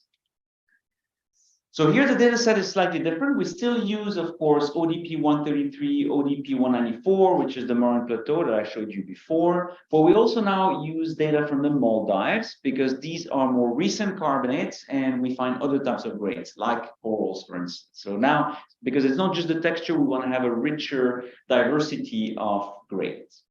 And these are the grains we've identified and their proportion. So the first thing is, you can see this is completely imbalanced, right? We have many more foraminifers. 43% of the data set is forams. These are much tinier. So if you were to look at the surface of the core that is covered, of course, these don't represent necessarily a large area of the cores, but because we're looking at point counting of grains, these represent a lot of instances of foram. And you'll see it's important to keep in mind they're the most abundant because we'll see performance later and we'll discuss what this means. We have echinoderms, corals, bryozoan, bivalves, skeletal fragments, so general skeletal fragments when we don't identify the species, red algae, very few serpulids, non-skeletal grain, gastropods. The technology that we tested is two different segmentation algorithms, both quite popular. We use YOLO. YOLO is the most popular segmentation algorithm. It's very relatively easy to use. You can use the API, download their train algorithm, retrain it on your data set. It basically has two parts: a feature extractor and then a detection generator that basically looks at where to put boxes, where to find the different grains, and then essentially do a classification. We've also used a slightly more complicated and somewhat less popular architecture called the faster RCNN. Okay, so YOLO has a CNN as well, by the way. This is really kind of CNN is by large, the most used architecture to identify things in images. There are others, but this is one of the most successful. So we have a feature extraction, which is effectively ResNet, which is a CNN. So we extract the features here, but then faster RCNN has something interesting. It has actually two different parts or two different detectors. It first has a region proposal generator. I think I have a little box, yeah. A region proposal generator here that essentially try to find where there are grains or features to identify. And then it basically uses this to classify the different boxes independently. So it does it in two stages. First, identify where there's stuff, and then worry about what the stuff is. Okay, so it's a slightly different architecture. And again, YOLO is by far the most popular one. So let's look at results, right? So this shows you basically the average precision or AP for different classes. Here you have the different classes. So we'll look at this, we'll take them slowly. You have the mean average precision for YOLO v5 and faster RCNN. So YOLO v5 performs less well than faster RCNN. Okay, so if you look at faster RCNN, the average precision 0.7. 0.59, larger is better. And this is also quite visible here on the image in red. The red diamonds represent faster RCNN. They are always above, for the same class, the YOLO v5. Okay. The worst performance that we have are on aggregate. With faster RCNN, they're at 0.51, so it's not great, but at least it's above 0.5. Yeah, YOLO v5 actually performs very poorly on those grains. And the second worst are forams. Okay, and I said it's interesting because we have a lot of foraminifers, but actually it's a class that doesn't perform very well. It's not a train wreck if you use faster RCNN, but it is if you use YOLO v5. We really do not predict those forams well with YOLO v5. Now, the benefit of YOLO v5 is it's really fast. Faster RCNN, ironically, is much slower, 1 order of magnitude slower than YOLO. Okay? So this is slow, this is fast, but still, I'll show you that slow is not that slow, depending on what you compare it to. If you compare it to humans, it's pretty fast. Okay, so it's quite usable. So let's look at some of the grains where we do a really good job at predicting. I mean, if you look at those, this is 90% mean accuracy, right? These, the faster RCNN, which is the architecture that we're going to be using, perform above 90% accuracy on those. So some example of grains. So this is an image here and the box detection that gives you an idea of how the technology works. It puts a little box around what it detects. So here, see, it detected a red algae, and it detected that red algae with a confidence of 79%. So we use a threshold that is, I think, above 60% confidence. If the confidence is above 60%, we then consider this to be a correct classification. So we use it. If it's below 60%, we do not use the classification. Right? That's where you put the threshold for the classification. It's identified a form at 72%. This is a red algae, so that's a misclassification. But you can see that grades that it does well, like this large green algae, or red algae, or this gastropod, they're usually larger. They usually have very recognizable texture, so they're slightly easier to recognize. And even though we have less of them, with just a few good examples, the network has learned pretty accurately how to determine them. So how about the grains that we don't do well, and especially the forams? This is like the worst example, right? This is a sand. It's a loose sand at the top of the well that contains mainly forams. So you can see we see a lot of forams here. Some of them are actually correctly identified, but a lot of them are probably incorrectly identified.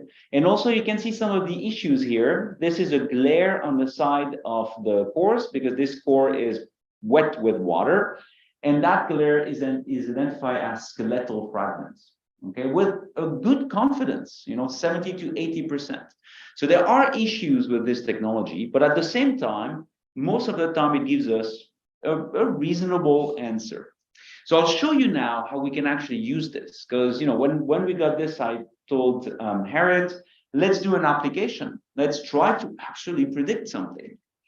And in the Mariana Plateau, for these two sites, Site 1196 and Site 1199, there is a study that was published by Gilles Canessa and co-authors in 2005, where they did point counting of grains. So we could actually compare our results, point counting, using the faster RCNN to their results. So obviously we're doing it at a much higher resolution because we take all the cores. The recovery is pretty poor. If you're familiar with this diagram, black means it's recovered, white means it's not been recovered. So there's not that much core, but there's still quite a lot of description to do. Humans will probably describe, they won't really segment things. They will just look at a section of core and spend time finding it. So it's hard to define resolution. But if you use thin section, then the resolution is very clear. It's the resolution of your thin section, which is quite low. So what we have here is in black, we have instances where the human estimate is higher than our faster RCNN. I'm showing you in particular the green algae because we don't have green algae in our training set. So we don't predict green algae. Okay, so you can see this is the green algae predicted by the humans. We also have areas where the AI is predicting higher amount than the human. It's naturally the case here for the forums. We predict many more forums than humans, probably because we overpredict them, but also potentially because humans underpredict them. And then in blue, of course, you have the area of essentially agreement. So the point is there are differences on this image, but there's also a lot of similarity in terms of describing trends for different grains, right? If you look at the overall structure, for instance, of the red algae, it's really captured by both the humans and the AI. And we could debate the whole evening which one did a better job. It's really hard. We'll have to retest this thing.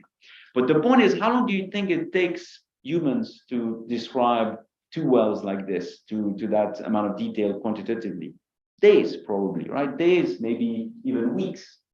We did this in 207 minutes, okay?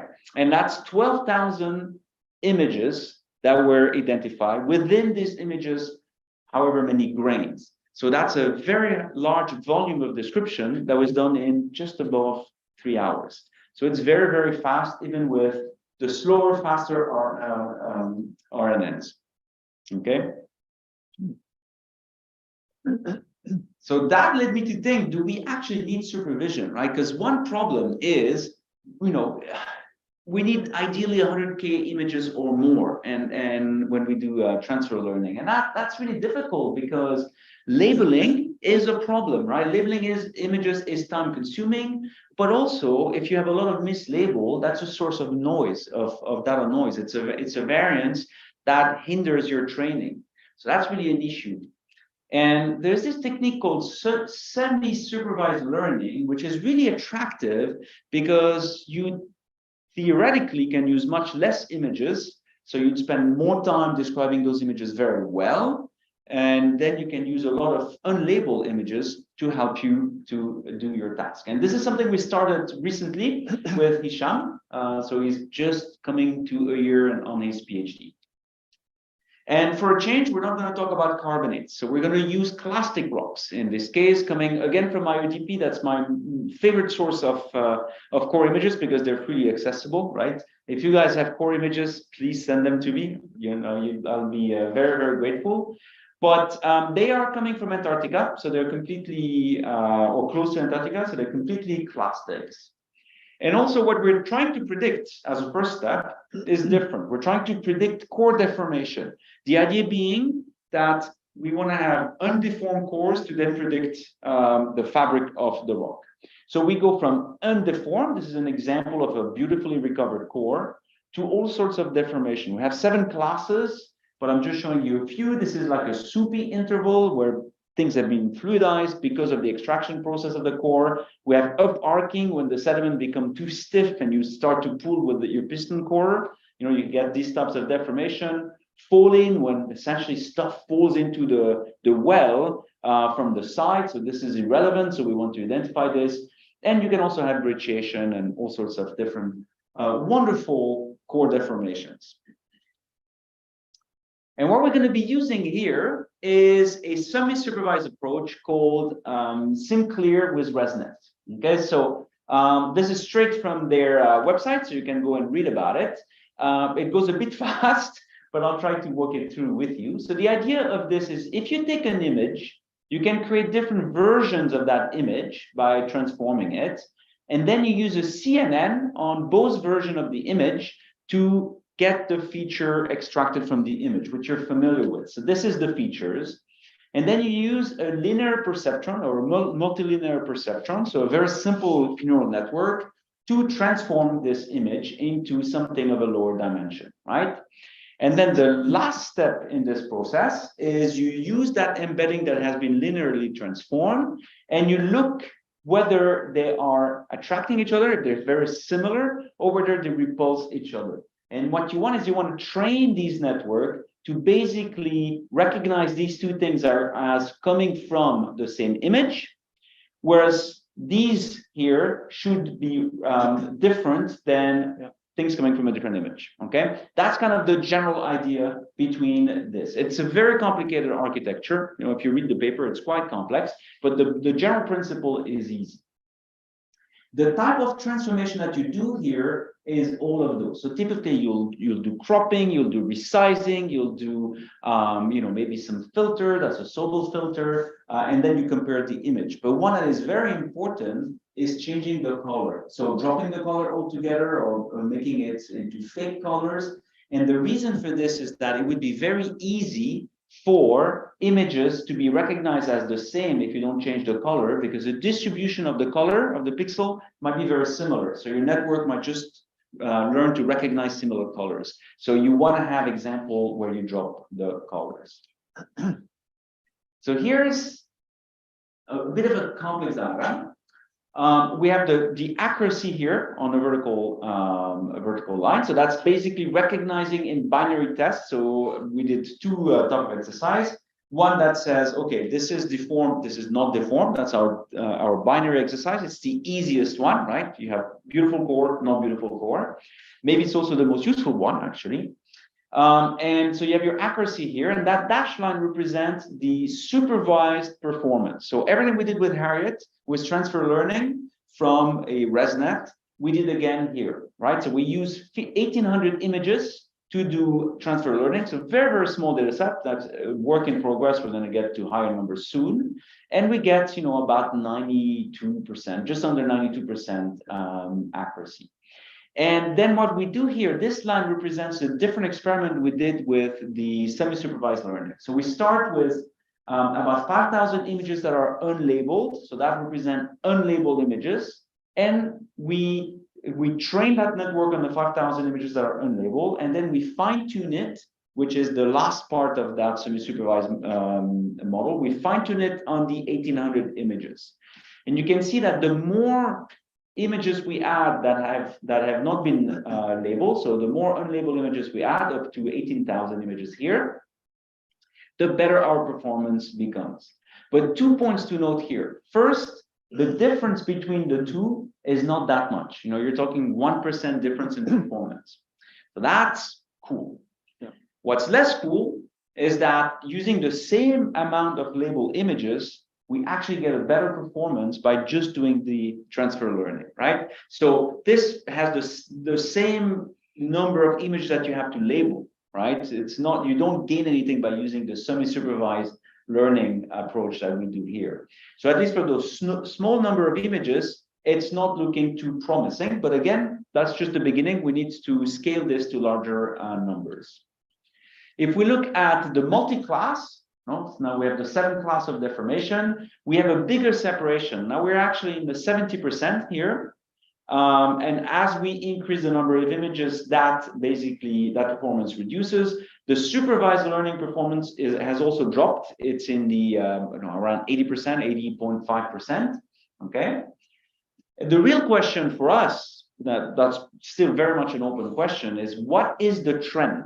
Okay, so you can see here two options. One is to say it's a linear trend, and we believe that's line. And so we have to go to a lot of images to meet the performance of the supervised learning. Hopefully exceed it, because getting unlabeled images is easy. What's hard is getting the labeled images. Or is it more of a trend that looks like this, where it's a bit flat at the beginning, and now we're starting to catch the benefit of the technology? The initial paper looked at ImageNet, so it tried to describe ice cream, dogs, cats, etc., which is a very large data set. So they had a lot of images. And what they showed is that on a very large data set, this comes out with only 10% of labeled images versus 100% of labeled images. This comes out only 1% or 0.5% below in terms of performance. So very promising in theory. Whether it's practically useful for geologists, I think we're still kind of testing. Okay, so that brings me actually to the last chapter that I wanted to talk about. Who has heard of ChatGPT? Yeah, okay, everybody has heard. Okay, so ChatGPT is a large language model. It's also known as generative AI. So it's a different class of AI than just the CNN that we've been talking about. And we've also played with this with my student, Syra, who's coming also towards the end of her PhD. So the idea here is to use those resistivity images, so FMS images, you're probably familiar with them, and try to see if we can transform those into pseudocore images. Okay, so the problem that I have with FMS images is I'm not very good at interpreting them. Okay, if you're a super experienced FMS, image classifier, maybe you see immediately what the texture is. Well, I don't. So it does require some special, some training in that specialty. So generative AI has made some tremendous progress, ChatGPT being one of them, in the last few years. So one thing we're very keen, or I was very keen in seeing, is whether we could use simpler form of generative AI, right, GANs, to basically transform from this domain to the domain of a core image. And that what the work really entailed is we first had to come up with a way to treat the data, so treat the FMS image, and then essentially find the best model to transform this FMS image into a core image. So formation microscanner, or FMS, at least the one that IODP use, has essentially 4 paths, right? So you can use them on either a wireline log, or you can use them also on logging while drilling. So there's multiple version. They're very, very useful, and they're a good way of imaging wells that either you don't core or that you core, but where the core recovery is very, very low. So I've always been very interested in them, and you might know that these just represent the resistivity of the rock, which is a proxy for the texture of the rock. So the approach that we took is we used actually supervised and unsupervised learning. I'll show you, but we tried 2 things, right? So all of these technology use color images, so RGB, which means we have 3 channels, R, G, and B. Of course, an FMS image is just 1 channel. It's just a resistivity.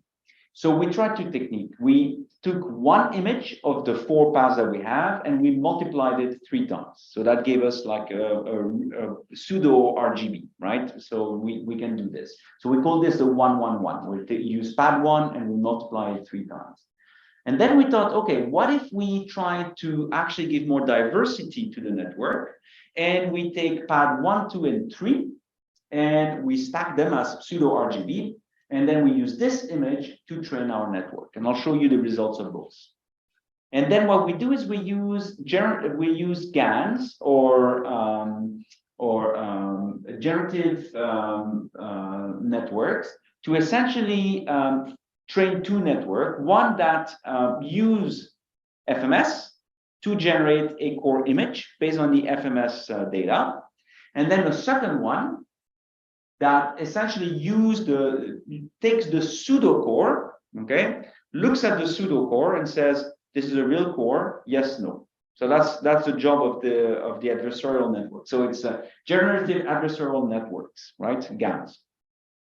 And if the discriminator is fooled by the generator, then the generator gets a reward, and the discriminator gets essentially not a punishment, but essentially needs to change its weights, right? So the two networks are actually working against each other. One is trying to fool the discriminator. The discriminator is trying to not be fooled by the generator. So at the beginning of the training session, the generator is terrible and the discriminator is okay. And at the end, they should be quite balanced. And actually, at the end, we should really have generated images that are mostly fooling the discriminator. So that's the basic idea. Yeah, I think generative AI is really, really interesting. So here's the first attempt that we did. That's called cyclogams. Cyclogams are very cool. You've probably seen, if you look at, like popular AI, maybe 5 years ago, you had all these things where you could have painting made in the style of Rembrandt. You could take a picture and transfer the style of a painting to that picture. That's cyclogram. So essentially, it's an unsupervised way of doing things. So you put lots of pictures of Rembrandt on one side in one folder, and lots of pictures of whatever in the other folder, and the network learns to basically do the style of Rembrandt on whatever you give it. Okay. I always suspected that this would not work very well for us because we want more precision. We want the texture to be preserved, right? And you can see that here we have our pseudo FMS, right? So our stacked FMS. This is the generated core. And now what we do is we create a fake FMS. And we can then compare the fake FMS to the real FMS. You can see it looks actually quite similar, and that's normal, right? That's what we're trying to do. But if you compare the real core to the generated core, they don't look that similar, and that looks of rather poor quality, and they all look the same. And that's because we don't really pair FMS and cores in cyclogram. So very quickly, we abandoned this and we moved, so that's going to be kind of a sideline in the paper. We moved to another technology called pix-to-pix, where essentially now you pair image of FMS with the actual core, and you ask the generative model to learn to reproduce the actual core. And these are the results. So this is pix-to-pix HD. We needed the HD for the resolution. This is the reference core. This is the generated core. This is the reference core. This is the generated core. They look pretty similar. It works really, really well on fine grain because you have less detail. So it's fairly similar and easy to do. Now, this is the real core. Okay, so you can see here we have a very nice red algae rhodolith. This is the synthetic core. So you can see that the synthetic core is not quite to the level of the real core, but the overall texture is quite preserved. And I can still, as a geologist, recognize that this is probably kind of a floatstone or, a coarse lithology. Here's another core images, a dolomitized interval, and that's the synthetic core image. And again, this is not quite the same, and it's quite similar to the previous one. So we are losing a little bit of the precision, but nevertheless, we're getting to generated core images that look very good. So from a practical point of view, how useful is this? So to test this, what we did is we took a section of a hole that we did not use for training, right? This is just our test set. This is the ground truth of this yellow interval here. So these are the cores that were recovered. These are the generated cores. So now you have to understand that what we do is we generate these squares here and this square here, and then we stitch them together. Okay, so there are two different generated images, and you can just about see the difference in color, right? They're not quite the same. They change a little bit. But if you compare this, our pad 1, 2, 3, where we use the 3 images with the actual core, there is a lot of resemblance. And if you look at grain by grain, of course, you'll never get to that resolution. But if you look at the overall texture, it works pretty well. The 111, where we use only one pad, actually comes out slightly less well, I think. Like a subjective conclusion that we have is we capture more of the grains and the diversity if we use the 3 pads. So that's one of our conclusion. You might think this is not perfect, but I still think that this is harder to interpret than that. Okay, and so I think this is where generative AI can help by translating from one domain to another domain. That brings me to my conclusions. So automatic core analysis is really helping improve the accuracy and speed of textual identification. Grain identification is also much faster and achieve a mean average precision of somewhere in the 70%.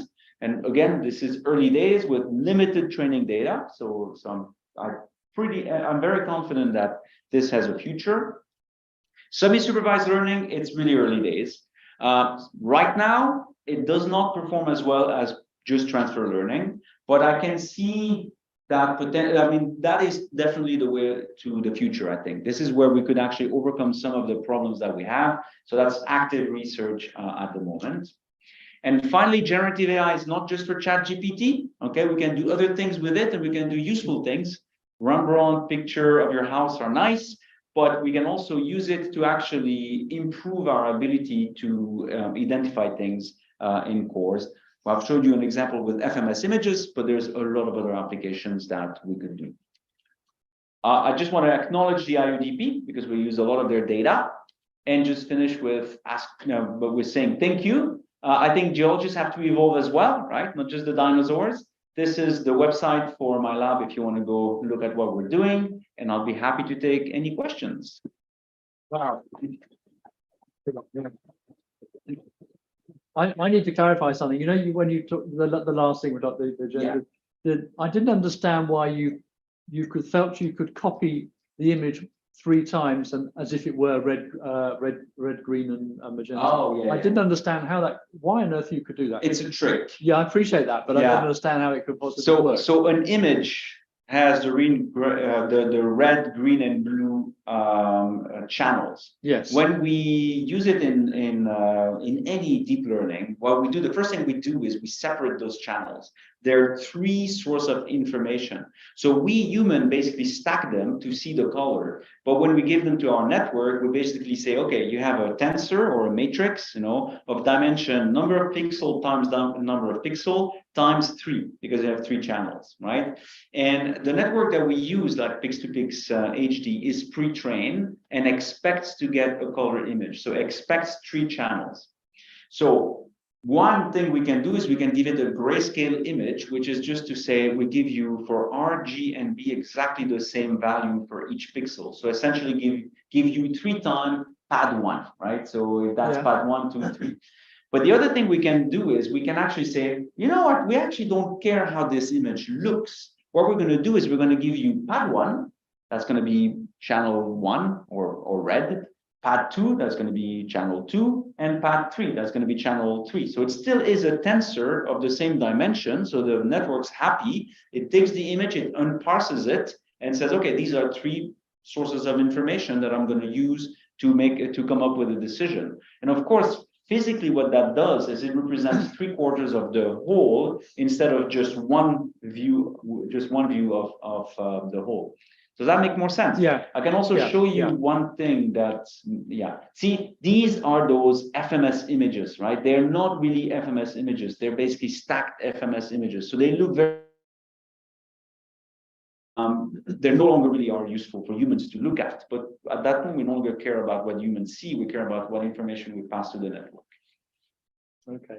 The other thing is that if you go forwards a bit, then you describe, so if you look at those 2 images, the synthesized core images on the right, why is it they have almost identical features of little dots? Especially no, down the bottom. So if you've got those 1, 2, 3, and look at this and the other side, what's going on there? We have a repetition of pattern. That's what's going on there. So the thing to realize is, any machine learning approach is a statistical approach, right? So essentially what we do is based on the texture of the FMS, what the network has learned is that this texture correspond roughly to this textural image. So it's an average of a lot of images that it was trained with. So it's not an actual image, one image, it's multiple images with pattern being repeated. So that's one of the limitations that we have. We are thinking of using different approaches, using more experimental cost functions on our network, because right now we're just using the very standard mean squared error cost function. But there are other functions that have, actually they're not even published yet, but one of my colleagues is working on these cost functions that are more spatially aware. And so we're hoping that maybe by using more spatially aware cost function, we might actually start to capture more fine details of the course. Because of course the MSE is pixel by pixel, so it doesn't really care what the neighboring pixel is. It just compares how accurate that pixel by pixel error is. Okay. And when you say cost function, that's the measure of the error, yes? That's not just yes, but not just. It's actually the algorithm that we use to train the network, in the sense that we have a forward pass. So in the training process, we have a forward pass where we pass an image or a bunch of images together. And that means that the network is trying to predict those images, okay? And it's going to adjust its weight so that it gets a correct or as correct as possible prediction for these images. And then we'll pass the validation set, and then it's going to make errors on the validation set. And based on these errors, which are computed by the cost function, we change the weights backward. That's a back propagation. And so choosing the cost function really comes mathematically to choosing part of what your network is about. It's a very fundamental. It's fundamental, yeah. Well, I've got loads of questions, but anyone else want to pitch in before I carry on? Anything else you want to? No? Okay, well, while you're thinking, the other thing is that if you were going to automated driving, and those, I've seen the pictures of where the algorithms, identify something with a certain probability, as the car's moving towards them. Then, I mean, they are much higher than the numbers that you're looking at. Why can't you use their training sets, or they're the algorithm that's allowed them to train that, and then wouldn't that give you a better? You mean like self-driving vehicles? Yes. But they have first of all, they use videos, and they have very different criteria. So actually, their job is easier and harder. Okay, it's easier in terms of what they detect. These are fairly easy, boxes, right? Like humans crossing the street or things like this. It's harder because they have to do it in real time. So latency is a big problem. They have to do it very, very fast. We don't care so much about that. And also, they really have to have 99% precision, otherwise someone dies, right? So that's why they're using very different algorithm. But in general, if you want, the base technology is the same. They're using the same thing. Now, another benefit they have is generating images of street is very easy, and labeling it is fairly easy. So they end up having much more training images than we do. I think if you want to have higher precision here, give me 1 million labeled images, give me 10 million labeled images. 50 million is the size of ImageNet. That's the ImageNet is what Google uses to train its algorithm, right? You give me 50 million labeled core images, I guarantee you will be in the 98%, 99% accuracy, right? You're never going to get to 100%, right? But we're going to get close to it.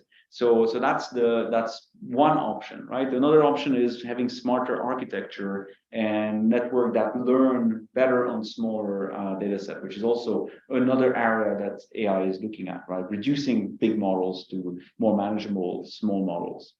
But that's a drawback of deep learning. You need so much data. So for some application, you're better.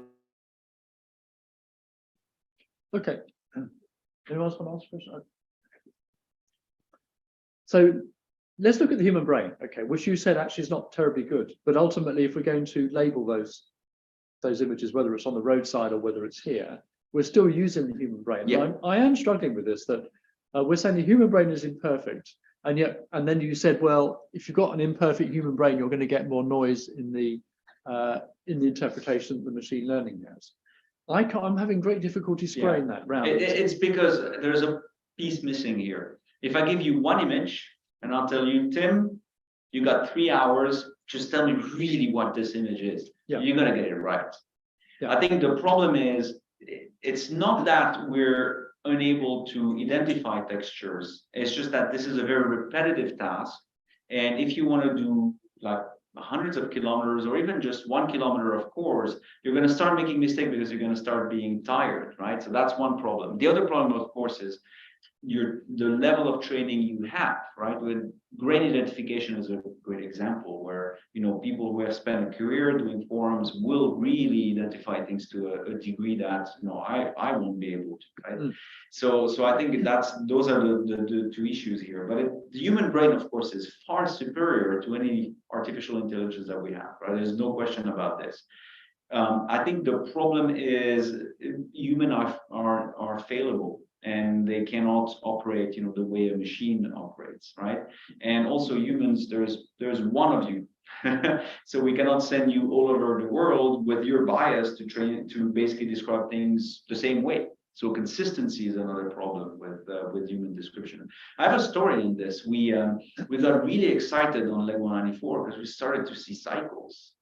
Like in our core description, we had textural cycles, and we're like, wow, this is really cool. The main goal was to understand sea level changes. So we were already talking about third order, fourth order, fifth order, you know, what are we looking at, until we realized we were looking at night shift, day shift, night shift, day shift, right? And these were small teams describing cores, but we had to.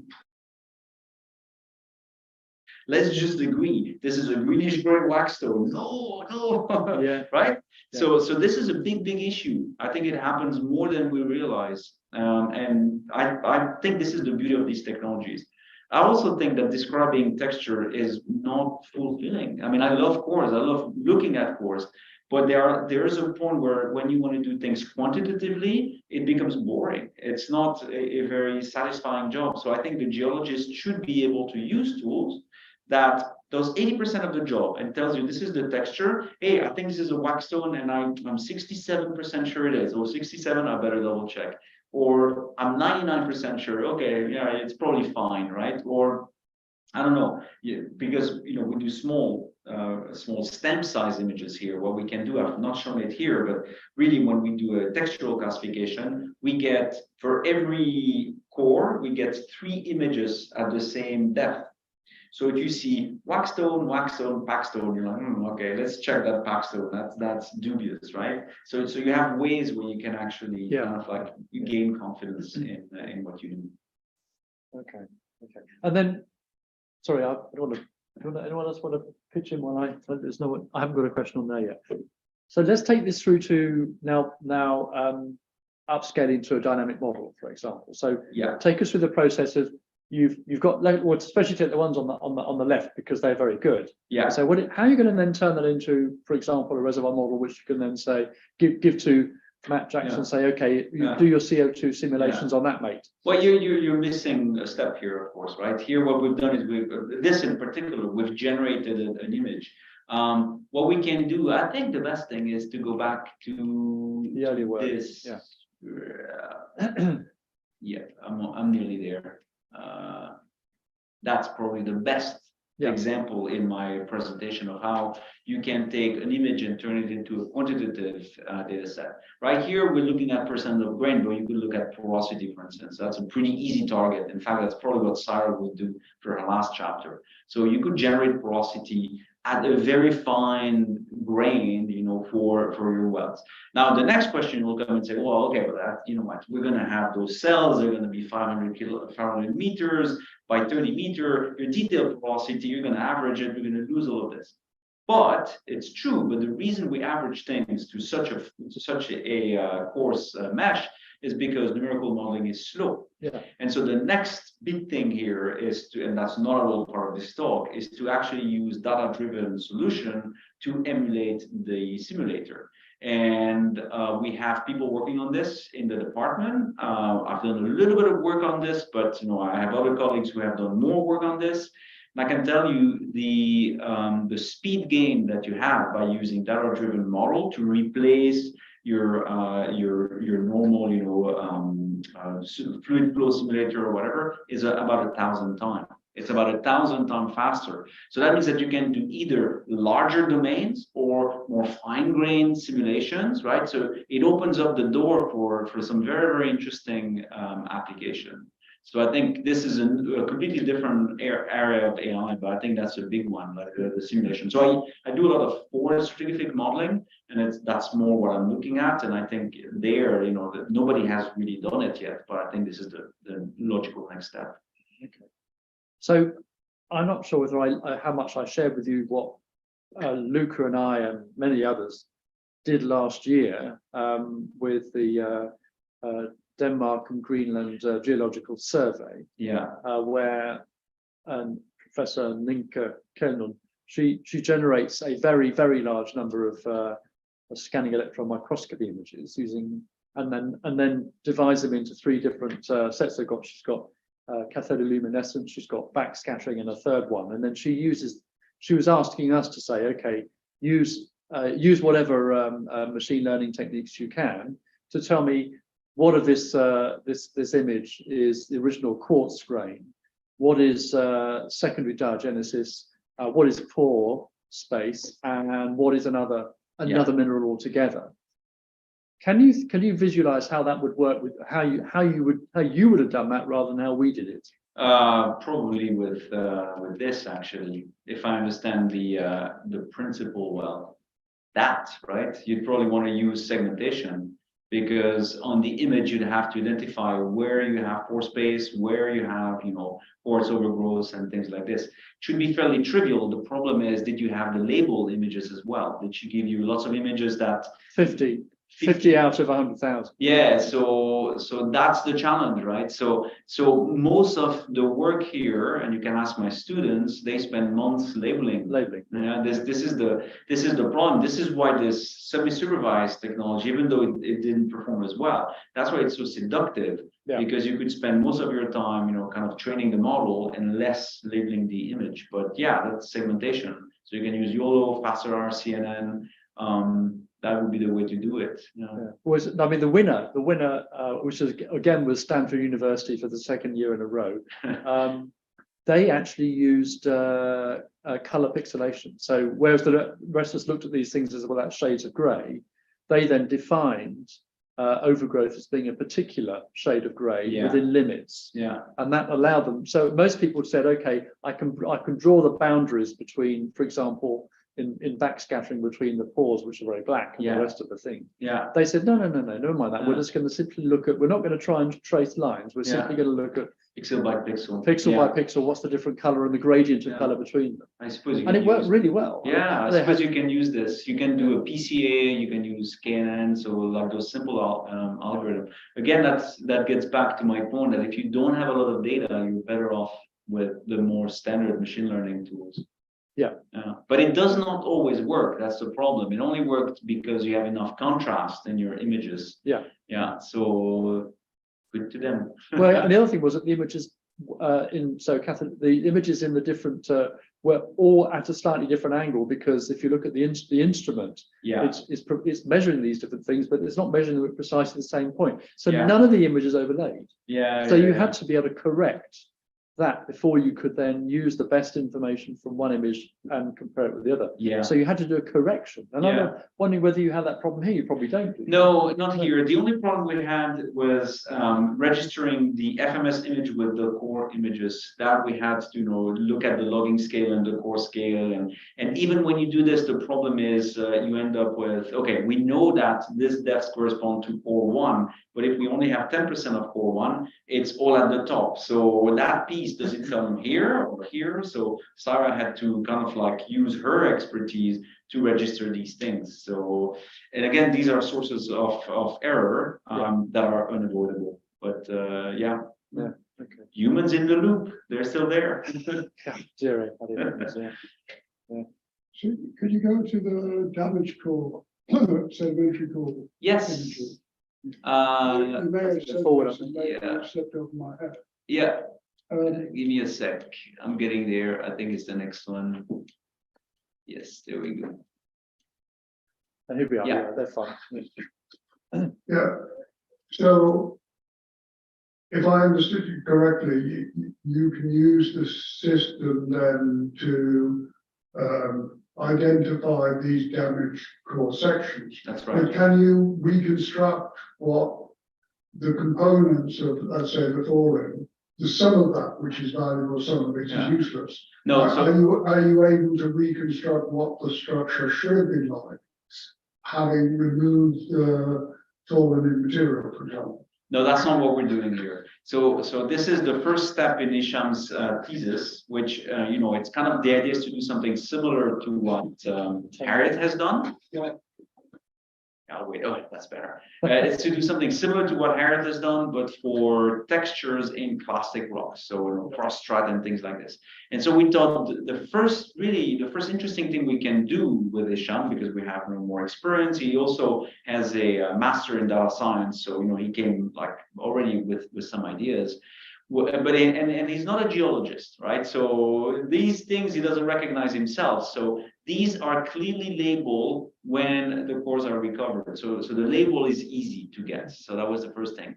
But also we thought, you don't want to start looking for cross-section, cross-certification in something like this, for instance, right? So we wanted to identify those core section as deform, i.e. don't send them to your next algorithm, which will be a classifier for texture.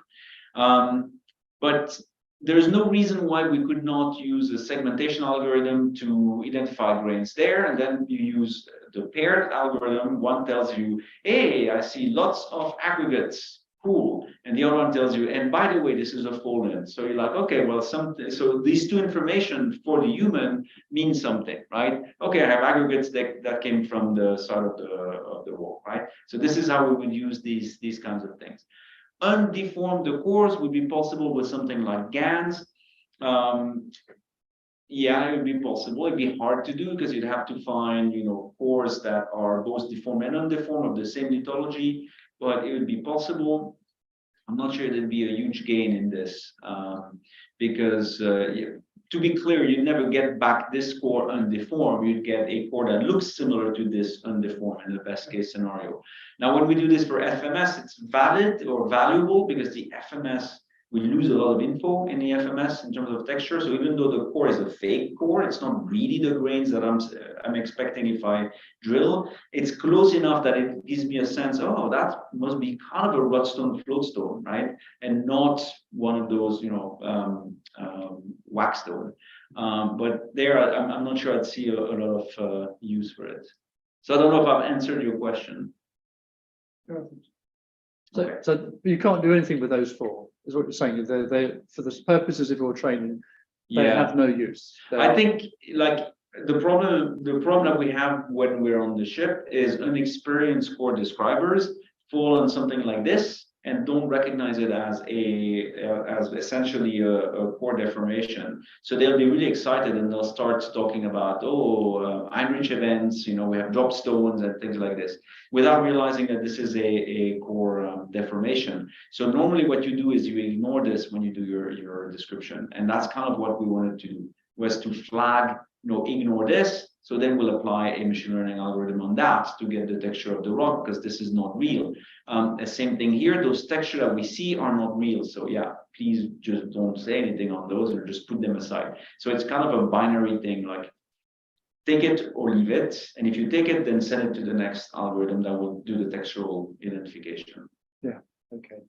So it's just rejecting. It's a step which rejects stuff that you can't use usefully. Get rid of it, move it on. Exactly. Yeah. That's really rather cool. Yeah. Okay. That's good. Yeah. So where's this going to go then?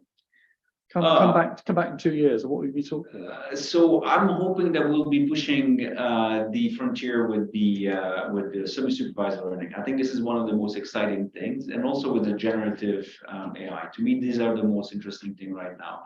So a lot of the work we've done with Harriet that's been published has been picked up by other people around the world. So I'm collaborating with people in Australia now. They're very keen on working with us to implement similar approaches to mapping seafloor, so more for ecology, reef monitoring and things like this. So this kind of is like basically like a parallel application. So I'm pretty confident this, will have no problem with that. We're also looking at videos because they have lots of ROVs, videos of essentially critters, live critters. So we're moving in that direction. So that's more like your autonomous vehicle type of application. There's slightly different algorithm to do this, just because you're looking at different tensors. Because now you have a 3-dimensional tensor for RGB, right? And then you add a 4th dimension, which is time. So you have this over time. So we have a different architecture to unfold this, and we use the RNN instead of CNN. But even though they're different, there is a lot of commonality between these different things. But yeah, I'm thinking we will push the generative AI and we'll push the semi-supervised. And I think the semi-supervised is kind of like, has not really been looked at with any real appetite, because for a lot of the commercial application, the amount of data is not a problem. But for a lot of scientific application, the amount of training data is a huge problem. So I'm a big fan of things that can be done to reduce the amount of training data that we can use. I have a Yes. perhaps isn't the best question, but I would ask if there is any application of this same approach for carbonated cores, FMS or real cores. If there is any application of the AI, of the machine learning, and the models you've run through this applied to seismic stratigraphic data and so on. There's a few papers that are published.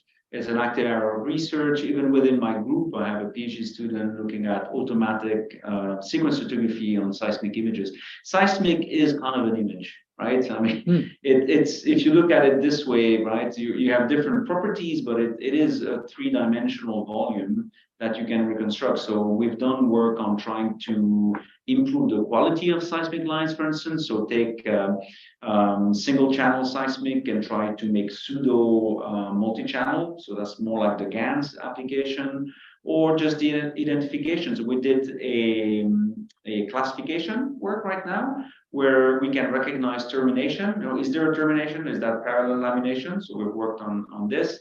And the next step is to do more of a segmentation approach, which on one image, find me the termination, right? So that's what one of my PhDs is working on right now. So definitely there is things published on seismic. A lot of it is about fault detection. So I'm not doing fault detection because everybody's doing it.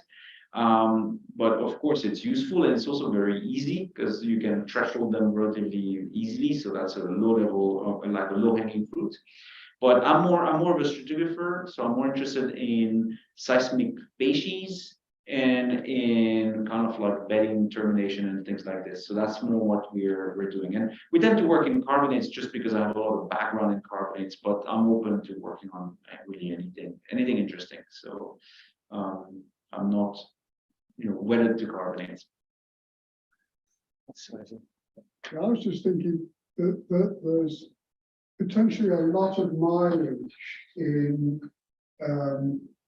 the poor quality core that you get from foundation sampling, for example. So you're trying to understand the seafloor in muddy zones, so you get a lot of this deformed core. Can I create a reasonable image from this imperfect data set? I was so interested. That's why I came to this particular. So the answer is yes, if you have the training data set.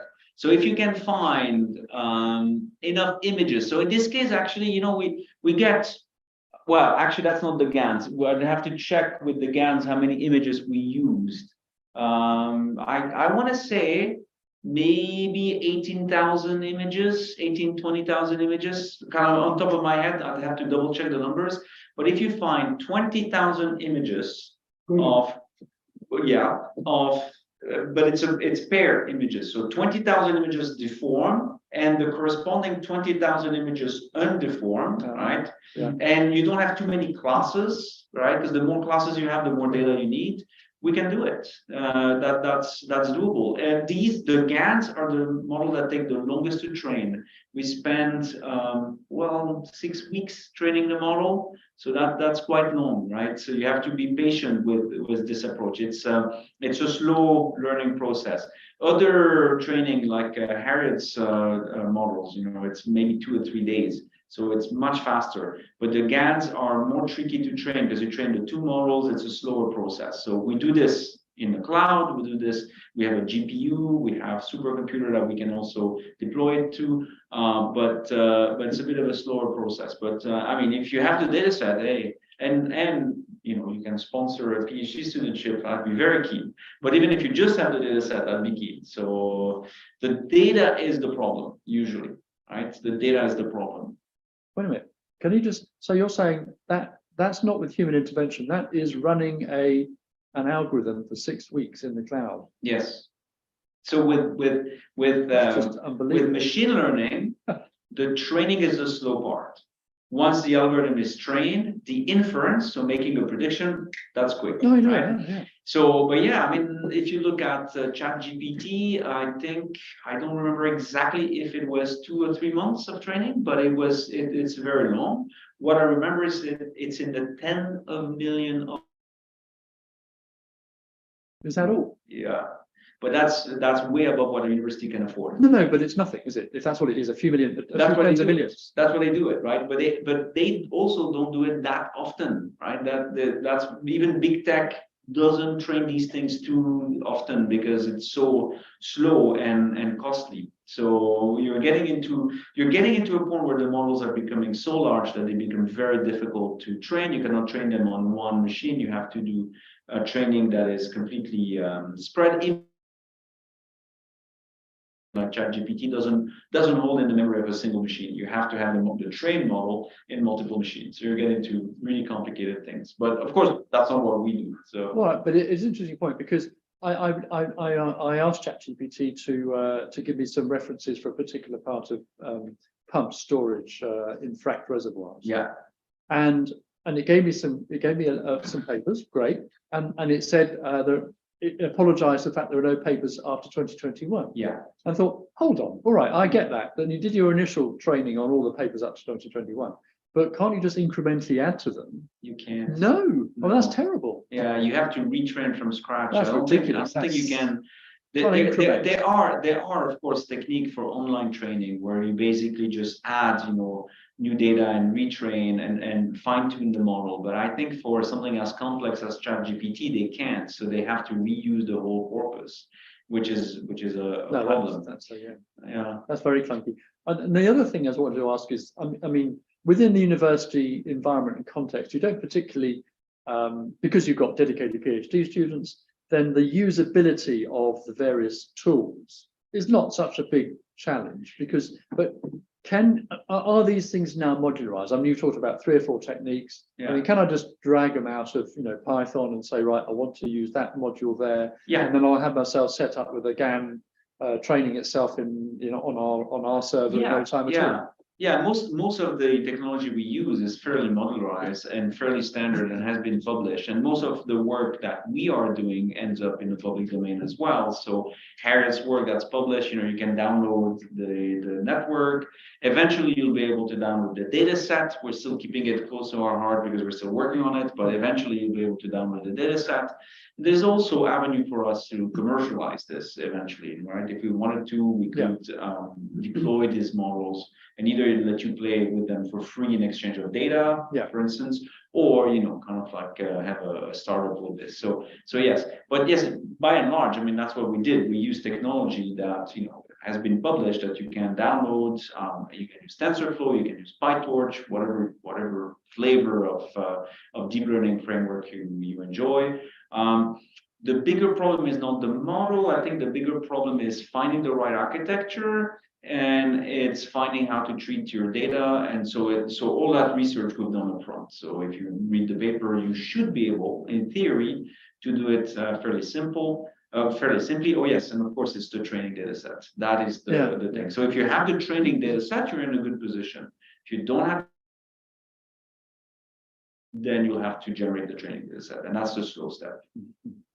So, I mean, I'm just going slightly, we haven't got any questions online, so I just Okay. want to ask them. So tomorrow, Luke and I and about 8 other people around Europe are going to discuss the topic of our third hackathon, Yeah. which is an SPE Europe domain. And Lucas from the SPE Data Science and Engineering Analytics technical section. Yeah. I'm from the geothermal technical section, and we're likely to put together some kind of a hackathon based on that. Yeah. And our in the last 2 years, we've done it for 2 years now, we have 4 or 5 weeks of boot camps, which are subject matter experts talking about last year, computer vision, no less. Yeah. And then, and in parallel, we have boot camps looking at the techniques that might be needed of a data science engineering. So whether it's Python or computer vision algorithms, that kind of stuff last year. Yeah. And I'm wondering whether there's any collaboration we can have with your group. I mean, we wouldn't be wanting to take your time up, but there's no doubt that having people from your group talking, giving the 1 hour, lesson on whatever it might be, would be phenomenal. We've got data sets. I've already got 2 data sets, one from Utah Forge in the USA, and one from the French geological. So it's not difficult to get data sets. Yeah. And indeed, we're looking at probably a seismic type problem. Yeah. But having people like you, first of all, around would certainly attract more people to come and join our group. That's definitely a conversation we can have offline. But yeah, I mean, on the principle, I think I'm not opposed. In fact, thank you very much. This is kind of flattering. The students, the same thing. I think it will depend, whether it's paid, not paid, whether they want to do this. Sure, but we can definitely have a chat about it. And hackathon is usually they're fun. To be honest, they're kind of like a great opportunity to learn from each other and kind of like try different problems. And internally, we're also organizing hackathons for the department and for so that there's a synergy there definitely. Yeah. And also we find, because we use Discord as a kind of medium for getting people together. Yeah. And people will form teams from around the world. They don't, Yeah. So you do get that kind of networking effect. To the extent you can online. Yeah. Good. Yeah. But Stanford University always win, just to make that point to you. Well, we have to beat them then. Okay. Well, I mean, is there anything else that we need to talk about? I mean, we've gone on. Anything else you want to? I mean, thank you so much. All right. Well, thank you so much. Conversation, really interesting to talk to you. So my pleasure. Thanks for the invitation. Bravo. Okay, right. Turn this off. All right.